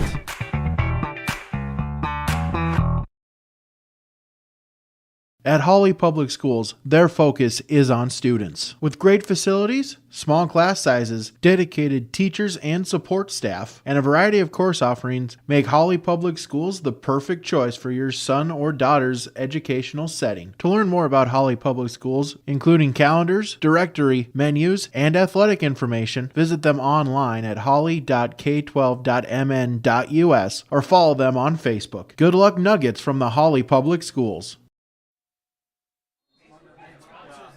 There we go. We're into the fourth quarter of play with the Nuggets dominating this one here tonight. As Staples Motley will have it second down and 10. Shotgun formation. Handoff goes to Tetley, their sophomore running back. And he is going to be met by a host of the Hawley Nuggets. And that's going to be a loss of 2 on the play. Yeah, Sammy Cluck, sophomore, number 60, I believe was the first one there, and then he had some help. Jesus. Moth. It's our mascot. Trying to get, there's a moth in here trying to get Nathan Stoa's autograph. Man. And I see the moth, and all I can think of. I know we get people that randomly come up here that we have to block off. But I see the moth. There's no way to keep the moths out. Pass down the field to Braith, just out of his reach. Again, he's been his intended target here many times. In fact, he had 7 of the 9 catches in the first half. Haven't been any catches here in the second half for Staples Motley. They've only had 2 other attempts prior to that one right there. So incomplete pass, but a good one pretty much put on the mark of where you need it to be, especially to get over the defense. So it was right there with them. Yeah, Stock was the one in initial coverage and had a chance to stay there, kind of stopped his feet a little bit, and Braith was able to get past him. So a 4th down and long, 4th and 12 it'll be for Staples Motley, trailing 55-13 here on yourliveevent.com. We appreciate you tuning in to our coverage here tonight. Thanks to all the sponsors for helping make the broadcast possible, too. We can see how things spike and go up and down in terms of our listenership and viewership. Man, we took a little hit for a while, but we're back at it. People are tuning in again. Well, they heard about the moth. They heard about it. Now we're finally to triple figures in numbers of people listening, so it's got to be the moth. We'll bring one next time, too, for the Barnesville game in a couple weeks, 2.5 weeks. As the punt here for Staples Motley is going to be taken and down at the Nuggets' 34-yard line. No, 29-yard line. Man, I was off on my marks. 29. That's where she'll be, Nathan Stoa, right about there, huh? Right at the 29. Making sure that they've got 11 out there as they're running guys in and out here, just making sure that they've got things organized. They'll go to this is their flex set, 1 wide receiver. Man in motion coming into the back, Devon Stock. Another motion coming from Skank, and pressure put on there, and taking the ball right away. Staples Motley able to just, I don't know, they just took it away on the snap or what happened there, but Sam Opheim says, hey, I'll take that. It's going to be recorded as a fumble on the play, and Staples Motley will have great field position here with 9:39 to play in the ball game. Yeah, the O-line didn't give Gronny much of a chance to get that to his mesh point with his running back, as he was hit before he even had a chance to. and could not hold on to it. So put the defense back on the field here and chalk it up as a learning experience, and now see if the defense can find a way to get another stop. So the Cardinals will have it at the Hawley 17-yard line, 1st and 10. As the clock starts up again when they set the ball, back to pass. Right side they'll go. Gets it to his intended receiver there. That was number 80, Eli Carlson. So Carson Kopacek on the coverage there, and then the tackle, he was helped out in the tackle as Jacob Hegna's back on the field again. And I'm not sure if that's a plan or not. No, it's not. I think he's continually trying to sneak back out there, but you see, there's only 10 out there. He's running out there and getting in quick. I mean, it's good. You need the guys out there. Good teammate to make sure it's happening, but starters, it's not your time right now. 2nd and 6, back to pass, and this one's going to be on the backside of the intended receiver there, right near the goal line. That was intended for Drew Berg as he was going on a slant route there right down the middle. And it looked like it might have even slipped off the hands there a little bit of Schultz when he was trying to pass that ball. It was kind of a sidearm whip there. So a 3rd down and 6 it'll be from the Hawley 14-yard line is where that ball is placed right now. So incomplete pass. We'll look at the stats and information here in our postgame report. Stay tuned for that. We'll chat with Peter Natz, head coach of the Hawley Nuggets, following the ball game as well. As he's going to take it himself here. Quarterback straight up the middle. Schultz pushes his way forward a little bit farther. He's close to the goal line. Dives in for the score. A 14-yard touchdown run for Isaiah Schultz. Yeah, quarterback draw there as with the current situation of the game right now, that the offensive line for Staples is doing a little bit more pushing forward and getting and finding a few more running lanes there. And coaches saw that on the sideline, and the draw play for the second time tonight was good for Staples. So Schultz scores on a 14-yard touchdown run, capping off a 3-play drive, and they'll try for the extra point kick. Little confusion there for Staples Motley trying to get lined up. Where do I go? Where do I go? They got him set on the line on that right side. Placement there. The kick is up, and the kick is good for Gomez and Staples Motley. Community Co-op scoreboard. It's Hawley 55, Staples Motley 20 on yourliveevent.com. As we'll take a break, we'll come back with more in the 4th quarter. 7:14 to play here in Hawley tonight. At Hawley Public Schools, their focus is on students. With over 950 students, the Hawley Public Schools strive to provide a personalized learning experience for each and every one of their students to be the best that they can be. The lessons taught at Hawley Public Schools will stay with students not just throughout their academic career, but through adulthood as well. For more information about the Hawley Public Schools, visit them online at hawley.k12.mn.us or like them on Facebook at Hawley Nuggets. Good luck, Nuggets, from the Hawley Public Schools. We're right in the middle there, though. Yeah. We're right downtown. Not in the biggest screen, but right downtown in the Kevin Rude collection. Middle of screen, iPads, TVs, phones, and any other electronic device you can find. Whose volume do you think he has turned up, though? Probably ours. I would hope so. Yeah, I'm sure he heard about the Moth. He was the 100th one that tuned in. If I don't get a tweet from him soon, I'm going to know it wasn't He got us. a tweet about the Moth. Kevin, did you hear about the Moth?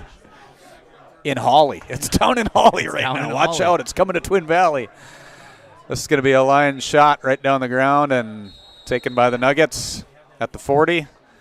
And then just curling up on that play there. It was Ethan Ostrowski. Yeah. Smart move here.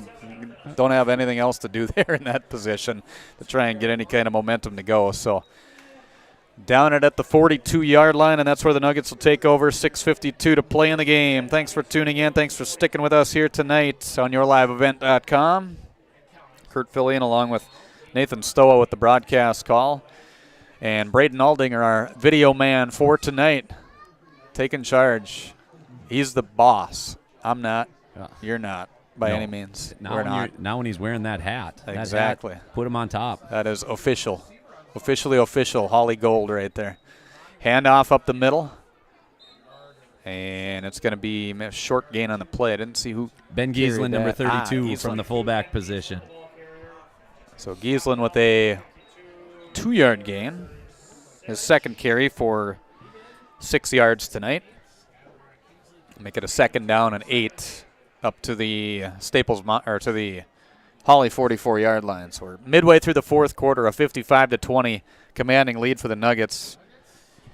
With the victory here tonight, they will improve to 3-2 and drop the record to 2-3 for Staples Motley here this evening. And a little bit of movement up front. A little too much movement there on that right side. A little excitement. That was Kingsley's. He kicked earlier, but that was his first offensive line position. So with the motion, he got going on first sound, and they'll get that corrected. Or I guess. Oh, they're going against the Cardinals. Oh, that's the second penalty I've been wrong. That's why he went. Maybe it was. So he was watching. He was watching the motion of the other team. Smart move. I will never doubt Skyler again. And that is truly official now. So yes, it's on film. 2nd down and 6 is the result. A 5-yard penalty, offsides against Staples Motley. Pitch out left side. This is Skank. Skank finding some room down the field to the 30, the 20, the 15, 10-5 touchdown. Lucas Skank with 4:55 to play in the game takes it to the house. A 52-yard touchdown run for Lucas Skank. Beautiful blocking on the left side of the Nugget formation. But I'm seeing we got a flag here down? on the play. I did not see it. We'll watch it later tonight, I guess. But I didn't see it, but the flag is on the field. But really impressed with the way that Lucas hit that hole and was able to find that next gear, which he has developed over the last couple years as he's gotten older.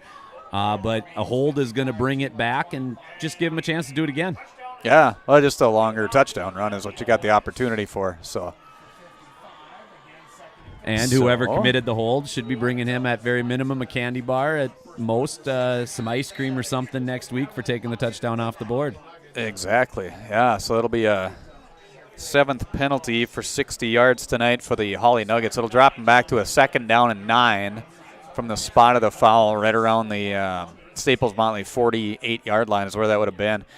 Handoff goes up the middle again to Lucas Skank. Give him the opportunity to take that ball again. This time he's going to be wrapped up pretty quick. He'll gain about 3 yards on the play, make it a 3rd down and 6.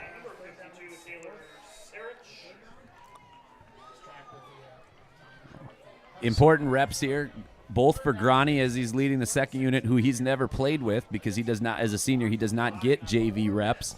And so good for him to be in there leading in the huddle right now with these guys, and good for this crew to continue to get reps against a lot of the starters from Staples.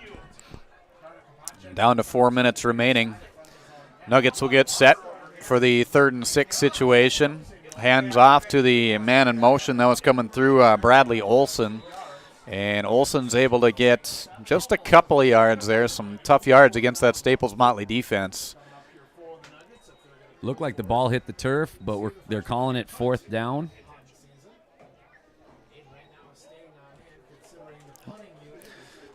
So a short gain of 2 yards will make it a 4th down and 5 for the Nuggets. The 35-point lead here tonight. They've taken control right from the start and haven't let go. Had the first 3 touchdowns of the night. Led 21-0 at one point. Staples Motley looked like they had some things rolling their way. 21-6 they trailed, and then Nuggets just slowly have crept away in this one with a dominating performance and a well-balanced attack here this evening as well. As the kick is going to be trying to get it. I don't think he called for a fair catch. No, he did not, and Braxton Bowe got there as soon as the ball did, but Staples, one of the blockers, was able to turn around and get back there and hop on it. I was going to say it wouldn't have mattered because he didn't catch it anyway, but yeah, he was able to get back on it, and it will be Staples Motley football at the 25-yard line, 1st down and 10. So it was good coverage considering I believe we only had 10 on the field. There was some confusion, and there was one wanting to run on late, and I didn't get an official count, but just by the panic on the sideline, it appeared there was 10. But kind of been the case here in this quarter.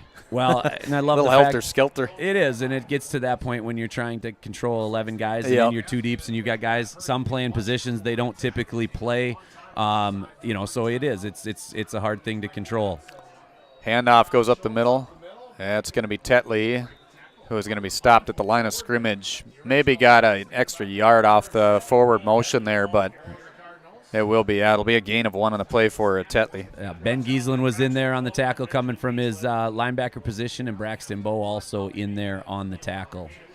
Stay tuned after the game. Post-game report. We'll name our Enbridge star of the game.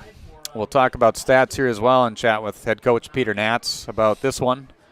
I'm sure we'll have a lot of great things to say about their performance, of how they came out ready to rock and roll. Physical play just like they had last week in a loss to West Central area, but a very close game, 22-13 that ended up.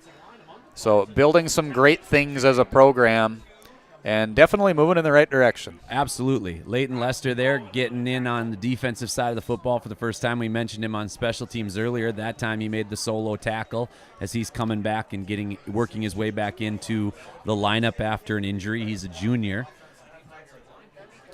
So 3rd down and 7 it will be for Staples Motley, down to 1:20 remaining in this game. Cardinals a good set shotgun formation, which they've been at most of the night. Pressure put on, having to air this one out that right side over by his sideline, and that's going to be incomplete due to that pressure put on the line, as they've been breaking through a lot here tonight, and it hasn't let up here even in the second half. No matter who comes into the ball game, Nathan, it seems like these guys are ready to go. They're energized, and they want to do like those starters did in that first half. Yeah, and this is the first time a little bit in Crookston, but this is the first time they've really gotten this many reps out there, and the first time you get it at home and on homecoming, so they should be excitable and go in there and want to attempt to make a play, do their job, but make a play in the process. So looks like we got one more play here for Staples. So 4th and 7 it will be. They'll set up. Pitch it out right side, and boom, look out. That is a big old play there by the Nuggets defense. Sam Cluck takes them down. A loss of 4 and a turnover on downs for Staples Motley. That is a fun way to end the ball game there. Sophomore Sammy Cluck bursting through and making a solo tackle for loss. So everything went the Nuggets' way tonight, and this is, progress. Staples will not be the best team that they see this year, as they've got kind of murderer's row coming up here through the next 3 weeks, but definitely something that they can take confidence-wise into that tough stretch of typical Heart of Lakes opponents. Final score on your community co-op scoreboard: the Hawley Nuggets improved to 3-2 with a 55-20 victory over Staples Motley tonight, dropping their record to 2-3 with the loss here this evening. So a special night with homecoming and a nice victory to go along with that to top it off here on a Friday night. We'll take a break. We'll come back with our post-game report coming your way next on yourliveevent.com. Nuggets get the victory here tonight. Thanks for tuning in to our coverage with R&J Broadcasting Incorporated. A Country offers a wide range of internal growth. If you have a goal in mind and you put your mind to it, your successes can be endless. There are so many jobs within this company that you can rotate into. I like challenges. A Country gives me challenges. Yeah, A Country is a great place to work. There's plenty of flexibility. You're never tied to your desk. There's a team here that is always there for you. Yeah, grab your role and run with it, and always be aware of the opportunities because they're in front of you.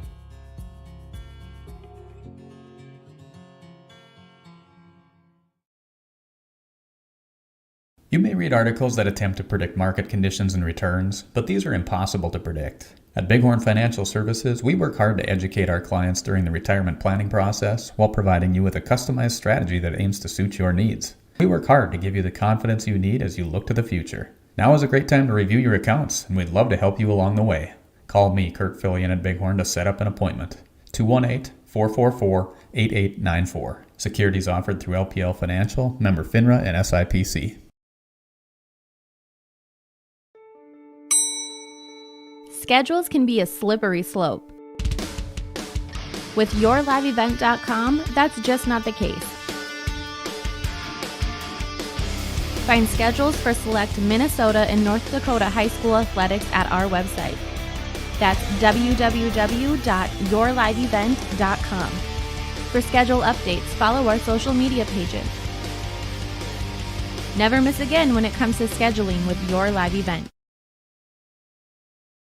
For the best selection in new and used cars, trucks, and SUVs, stop by Christian Motors, your Chevy and GMC dealer, Highway 32 North in Fertile. With one of the biggest, best selections around and the most competitive prices, it's worth your time to stop and visit the guys and let them put you in a new vehicle. Check out the selection online at christianmotors.com or stop by the lot in Fertile. Proud to be your Chevy and GMC dealer. It's Christian Motors in Fertile.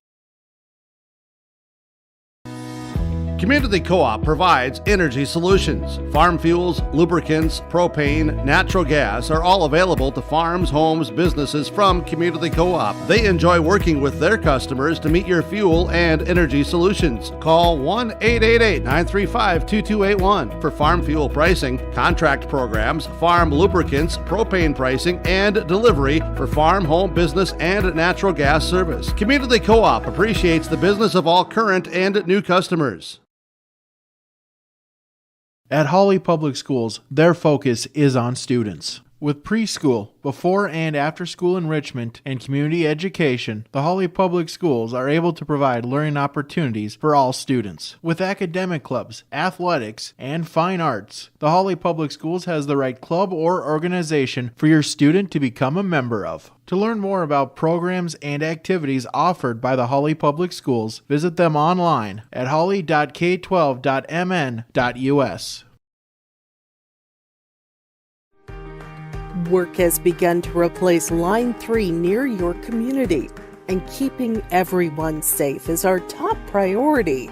Please be extra careful when driving near construction activity. Be aware of trucks and heavy equipment, and please don't enter the work areas, because we all want everyone home safe. For more information, visit enbridge.com/line3us.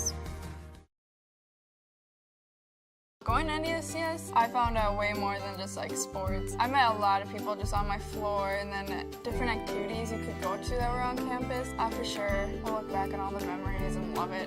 My name is Grace, and I'm here for my future. It feels like you're at a bigger university. Right now I won't have any debt, and I might even gain a little extra money through scholarships. There's so many job opportunities. My name is Emily, and I'm here for my future.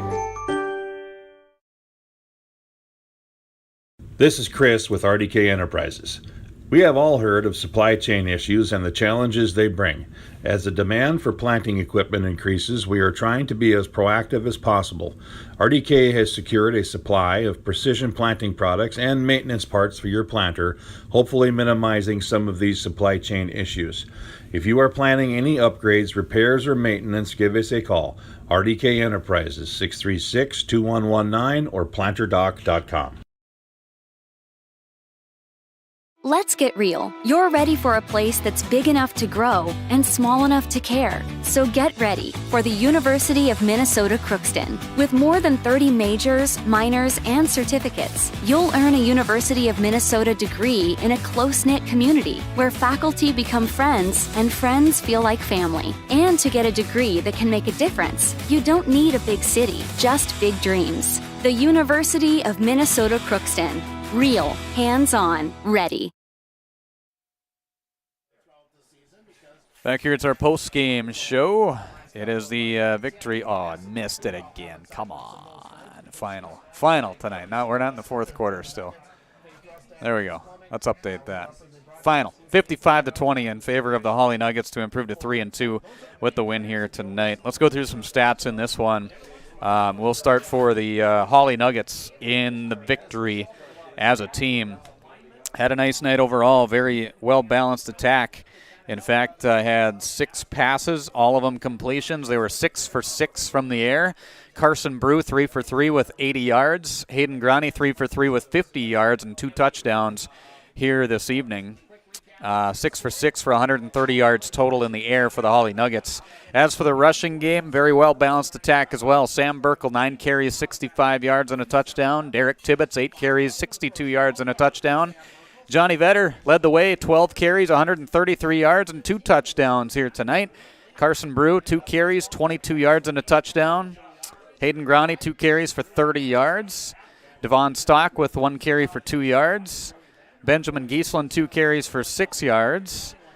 It was Bradley Olson with 2 carries for -3 yards. And Lucas Skank, 1 carry for 3 yards here tonight. As a team, 39 carries, 320 yards on the ground. So that totals 45 plays for 450 yards of offense here this evening for the Hawley Nuggets. As for receiving, Joey Ockery, 3 catches for 66 yards and a touchdown. Ethan Magnuson, 1 catch for 26 yards. It was 1 catch for 10 yards for Lucas Skank. And Braxton Bowe, 1 catch for 28 yards. That was a touchdown in the third quarter of play. As for Staples Motley, in the air they were 9 for 22, all from Isaiah Schultz. He had 90 yards, including a touchdown and an interception here tonight. Sievert Klefsis with 4 carries, 63 yards, and a touchdown, a 60-yard touchdown run back in the first quarter. He went down with an injury midway through the second quarter and did not come back. Isaiah Schultz, 4 carries for -3 yards. And the sophomore that came into the game in place of Klefsis was Cole Tetley, who ended the game with 10 carries, 34 yards. 18 carries, 94 yards on the ground for the Staples Motley Cardinals. They had 40 plays for 184 yards total in the loss here tonight to drop them to 2-3.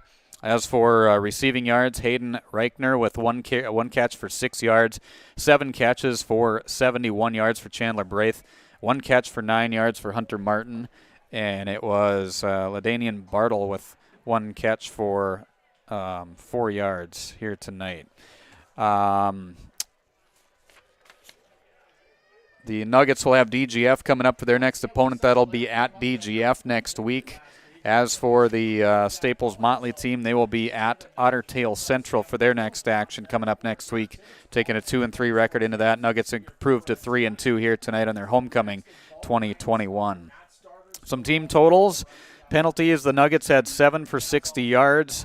Staples Motley 2 penalties for 10 yards here tonight. As far as first downs go, 19 for the Nuggets compared to the 6 for Staples Motley. And the turnover situation, only a couple for Staples Motley and 1 for the Nuggets. That was a fumble. It was a fumble and an interception for Staples Motley here tonight in the loss. A lot of scoring, especially in that first half. Second half, not as much because of the fact that there was the running time. So it definitely moved a lot quicker for both of these two teams. But definitely a well-played ball game, very balanced attack, and many players that had the opportunity to score here tonight. Overall thoughts on this one, Nathan Stoa, as we close out here in the post-game show? Like I said earlier, Staples won't be the deepest nor the best team that's on the schedule, as we'll see, quite a murderer's row of what's coming next with DGF, Breckenridge, and Barnesville, all, more than solid programs. Solid is an understatement, but the progress that the Nuggets are making, the improvement that Coach Nats talked about along the lines, and then you just start to see it in the play calling of Coach Schmidt and what he's trusting the guys to do. More emergence of Johnny Vetter and Derek Tibbetts as he come on the offensive side of the ball. A few more plays through the air, and trusting Carson Brew as his first year under center, and then just being able, as always, to get a lot of guys reps when there's time to get them reps, whether the score is in this type of favor or the opposite. It's about building and continually looking to put a program together. And so I think that, as usual, the Hawley Nuggets are taking steps in the right direction, and tonight was just more proof of that. 55-20, they get the victory over Staples Motley here tonight on our post-game report. We'll take a break. We'll come back and hear from the head coach, Peter Nats, in the victory here tonight for Homecoming 2021. And name our player of the game, brought to you by Enbridge. It's all coming up, part of our post-game report.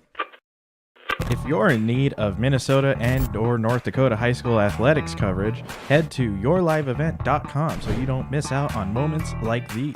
Straight up the middle, he's open, he's down the field, touchdown, Nuggets! Go to our YouTube page at Your Live Event, powered by Halstead Telephone Company and R&J Broadcasting Incorporated. Intercepted! Follow us on Twitter at Your Live Event 1 and on Facebook at Your Live Event.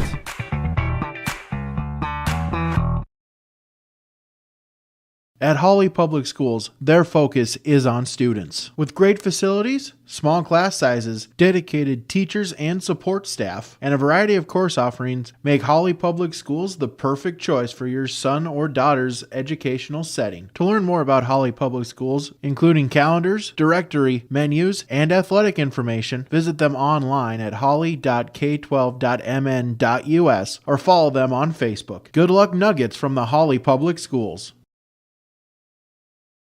At Hawley Public Schools, their focus is on students. With over 950 students, the Hawley Public Schools strive to provide a personalized learning experience for each and every one of their students to be the best that they can be. The lessons taught at Hawley Public Schools will stay with students not just throughout their academic career, but through adulthood as well. For more information about the Hawley Public Schools, visit them online at hawley.k12.mn.us or like them on Facebook at Hawley Nuggets. Good luck, Nuggets from the Hawley Public Schools. 55-20, Hawley gets the victory over Staples Motley here tonight in their homecoming game. Peter Natz, head coach of the Hawley Nuggets, joining us after the victory here tonight, and we talked about it in the pregame show here, the fact that things looked really good despite a loss last week, but you bounce back, you get a really nice win tonight. And from what you had told me, even though I didn't get a chance to see you guys last week, it looks like, from what you said, that kind of forwarded on to this game here tonight. It did. We didn't have a particularly good week of practice. It got better as the week went on, but Tuesday was terrible. Wednesday was slightly less terrible. And then yesterday, Thursday, we were pretty crisp and clean on Thursday. So as long as you can keep that upward grind and keep getting better each week, the wins will take care of themselves. But the thing is that we've got to keep getting better each week, and that same task is ahead of us right now coming up for next week. But yeah, I was very happy with the way our kids came out right off the bat. We didn't let the distractions take us out of our mindset or the right mindset to start the game. What we did tonight, we did what good teams do. When you have an opponent that's not as strong as you, you lay the wood to them right away. You smack them in the mouth and keep punching and throwing haymakers. And that's what we did. Our kids didn't let up. We stayed strong the whole way. They popped a nice one up the middle, and we missed the tackle on that big, long touchdown run that they had. But they got good athletes, too. They didn't come over here with nobody. But we knew we were stronger than they were. But you never know until that whistle blows and the ball's kicked in the air. So I'm very happy with how we were able to continue improving off of last week's effort. We kept the physicality into the ball game, and we're going to need that next 2.5 weeks with the next 3 games we got, man. Yeah, absolutely. And a lot of airing it out here tonight. I mean, that shotgun formation, you had to be ready for anything, and they did a nice job of getting some big runs, too, off of that set. But at the same time, I thought, like you say, getting that pressure, I mean, your ends were just darting in there every time. It seemed like you had linebackers that were shooting in and really putting a lot of pressure on their quarterback where he was off balance, obviously more so than he'd like to be in a game like this. Yeah, and then we knew we had to keep him that way, try to keep him in the pocket. He did escape the pocket a few times, and that's when quarterbacks that have a decent arm are dangerous. They can really take advantage of that extra time that they get. And to be honest, high school DBs aren't always that good, And so if the quarterback can extend the play, it's likely they're going to find somebody if they have enough time. So we really knew that we had to keep him in the pocket and pressure him quickly. We flushed him a few times, so he's running for his life a few times, but he also rolled out and bought himself a little extra time a couple times as well. But overall, very pleased with the effort of our kids on both sides of the line of scrimmage. Thing I really liked about this game here tonight, especially on a homecoming night, which is always special, and like you say, you never know what practice is going to be like throughout the week with some of the distractions, especially after a year like last year and now finally getting a chance to have a little bit more fun for the kids, which is always great. But I thought it was such a well-balanced attack. You had 5 guys that had a touchdown in that first half alone, and it just shows that it's not just one guy that's going to be the star here. It's everybody's going to touch the football. Everybody's going to get an opportunity, and they made the most of it when they had their chances. Yeah, I didn't realize that. That's interesting to hear that because, and what you just said, that kind of rolls into or off of, I thought maybe you were in our post-game huddle with tonight with what you just stated, that statement you made. It's like, we don't care what your role is. how much you play. Playing time be danged. That's not what the deal is. The important part is that every one of you guys has a role. And that means on this team, and you need to make good decisions this weekend. They got homecoming dance, they got other interests and activities, and we need to have everybody in their role, because like 5 guys with a touchdown in the first half, that's a lot of kids to score. Yeah. In a ball game, much less than a half. Exactly. You know, so, and they were really coming up hard on the run. We haven't thrown the ball much, and when we have thrown it, we haven't thrown it that well this year, but. They bring their safeties up and they play the run so hard, and we talked about the play action pass before the game, and we got 2 of them for sure. Well, they both ended up a yard or 2 shy of a touchdown, but I think we hit it like 4 times. So that's what we needed to do. We were hoping that they would do that and just keep creeping up and worrying about the run, and we snuck past them a couple times. So yeah, every once in a while, a blind squirrel finds a nut, man. The game plan worked pretty well tonight. Absolutely did. Execution, that's the big thing, and you saw that here tonight. Really dominated in every aspect of the game for the most part. What do you take from a game like this now moving forward? Obviously, you don't have the homecoming fun and activities that are going on, so I'm sure you would hope that would help with the focus coming in right from the start of next week. Well, I think the focus will be there. We've got DGF at DGF next week, and they're a good football team. They pasted Perham. They're on a roll. I don't know what they did tonight, but they probably won again. They're not super deep, but the kids that they have on the field are solid. So our kids know that we got a big game coming up, and the good thing is it's not homecoming, and we don't have those distractions, and maybe DGF will, and if they do, I hope they get distracted by them, because that's why they're called distractions. But, I'll take this team anywhere. If we got to play in 3 days, we'll go play. They're really starting to gel and buy into their roles and be very accepting of that. Absolutely, and I'm sure this is a team just from, you can kind of sense it and you can see it out there too. If you needed somebody to shift from one place to the next or move to a different position, they seem like a crew that would be willing to do that for you and do whatever's best for the team.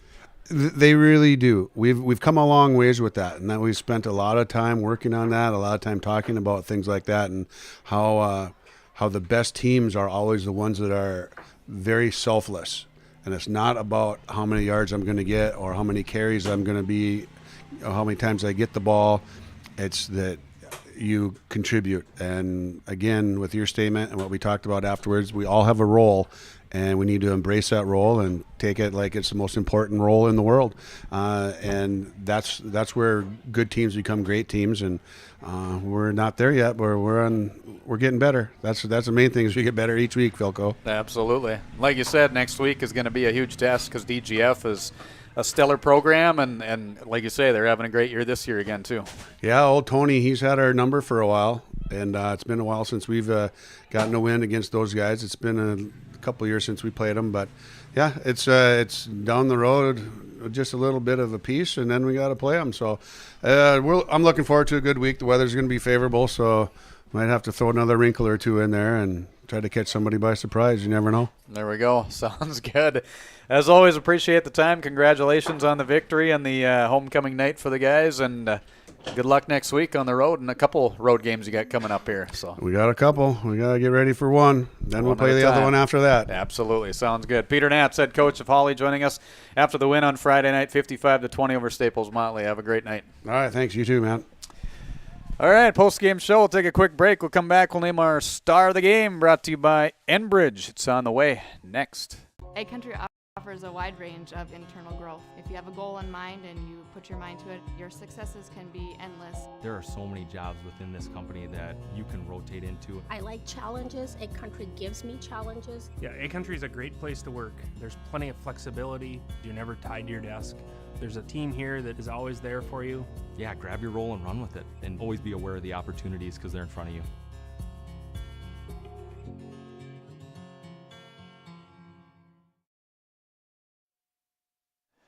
Back here in our post-game report to name our star of the game, brought to you by Enbridge here tonight. And as we mentioned, this was a very balanced attack in the victory for the Hawley Nuggets here tonight to improve their record to 3-2. But one player that really had it's basically a simple run that can get stuffed pretty easily by the defense, but he did a nice job of reading where he needed to go, following behind those blockers, and executing down the field as well, dragging guys with him at times to get some extra yards, whether it was 1, 2, 3, or even 5 to 6 yards extra with guys draped on him. Johnny Vetter, 12 carries, 133 yards, and 2 touchdowns here tonight for the Hawley Nuggets in the victory over Staples Motley. He is going to be our star of the game, brought to you by Enbridge here on our post-game report, and the victory for the Nuggets by a final score of 55-20 here this evening. So, but yeah, a lot of players that really stepped up, did some really nice things. And I thought Johnny did an excellent job. Anytime he touched that football, he executed pretty well. He had a lot of double-figure gains, other than 1, 2, 3, 4 of the carries, maybe 5 of the carries that he had, I guess, were single digits that they had. But otherwise, it was averaging anywhere from 11, 12, 13 yards a carry. He had a 36-yard touchdown run. Just overall, very, very nice night as their fullback here tonight in the victory. He is our Enbridge player of the game. That'll wrap things up for our coverage here this evening. A special thanks to all of our sponsors for helping make our broadcast possible. Without the advertisers that you see during these broadcasts on yourliveevent.com, these games would not be aired and would not give you the opportunity to watch it free of charge, no admission fee, nothing like that. There's no subscription to it, nothing with R&J Broadcasting Incorporated. So please thank the advertisers that you see and hear during these broadcasts at the very least. If you get the opportunity, patronize them as well.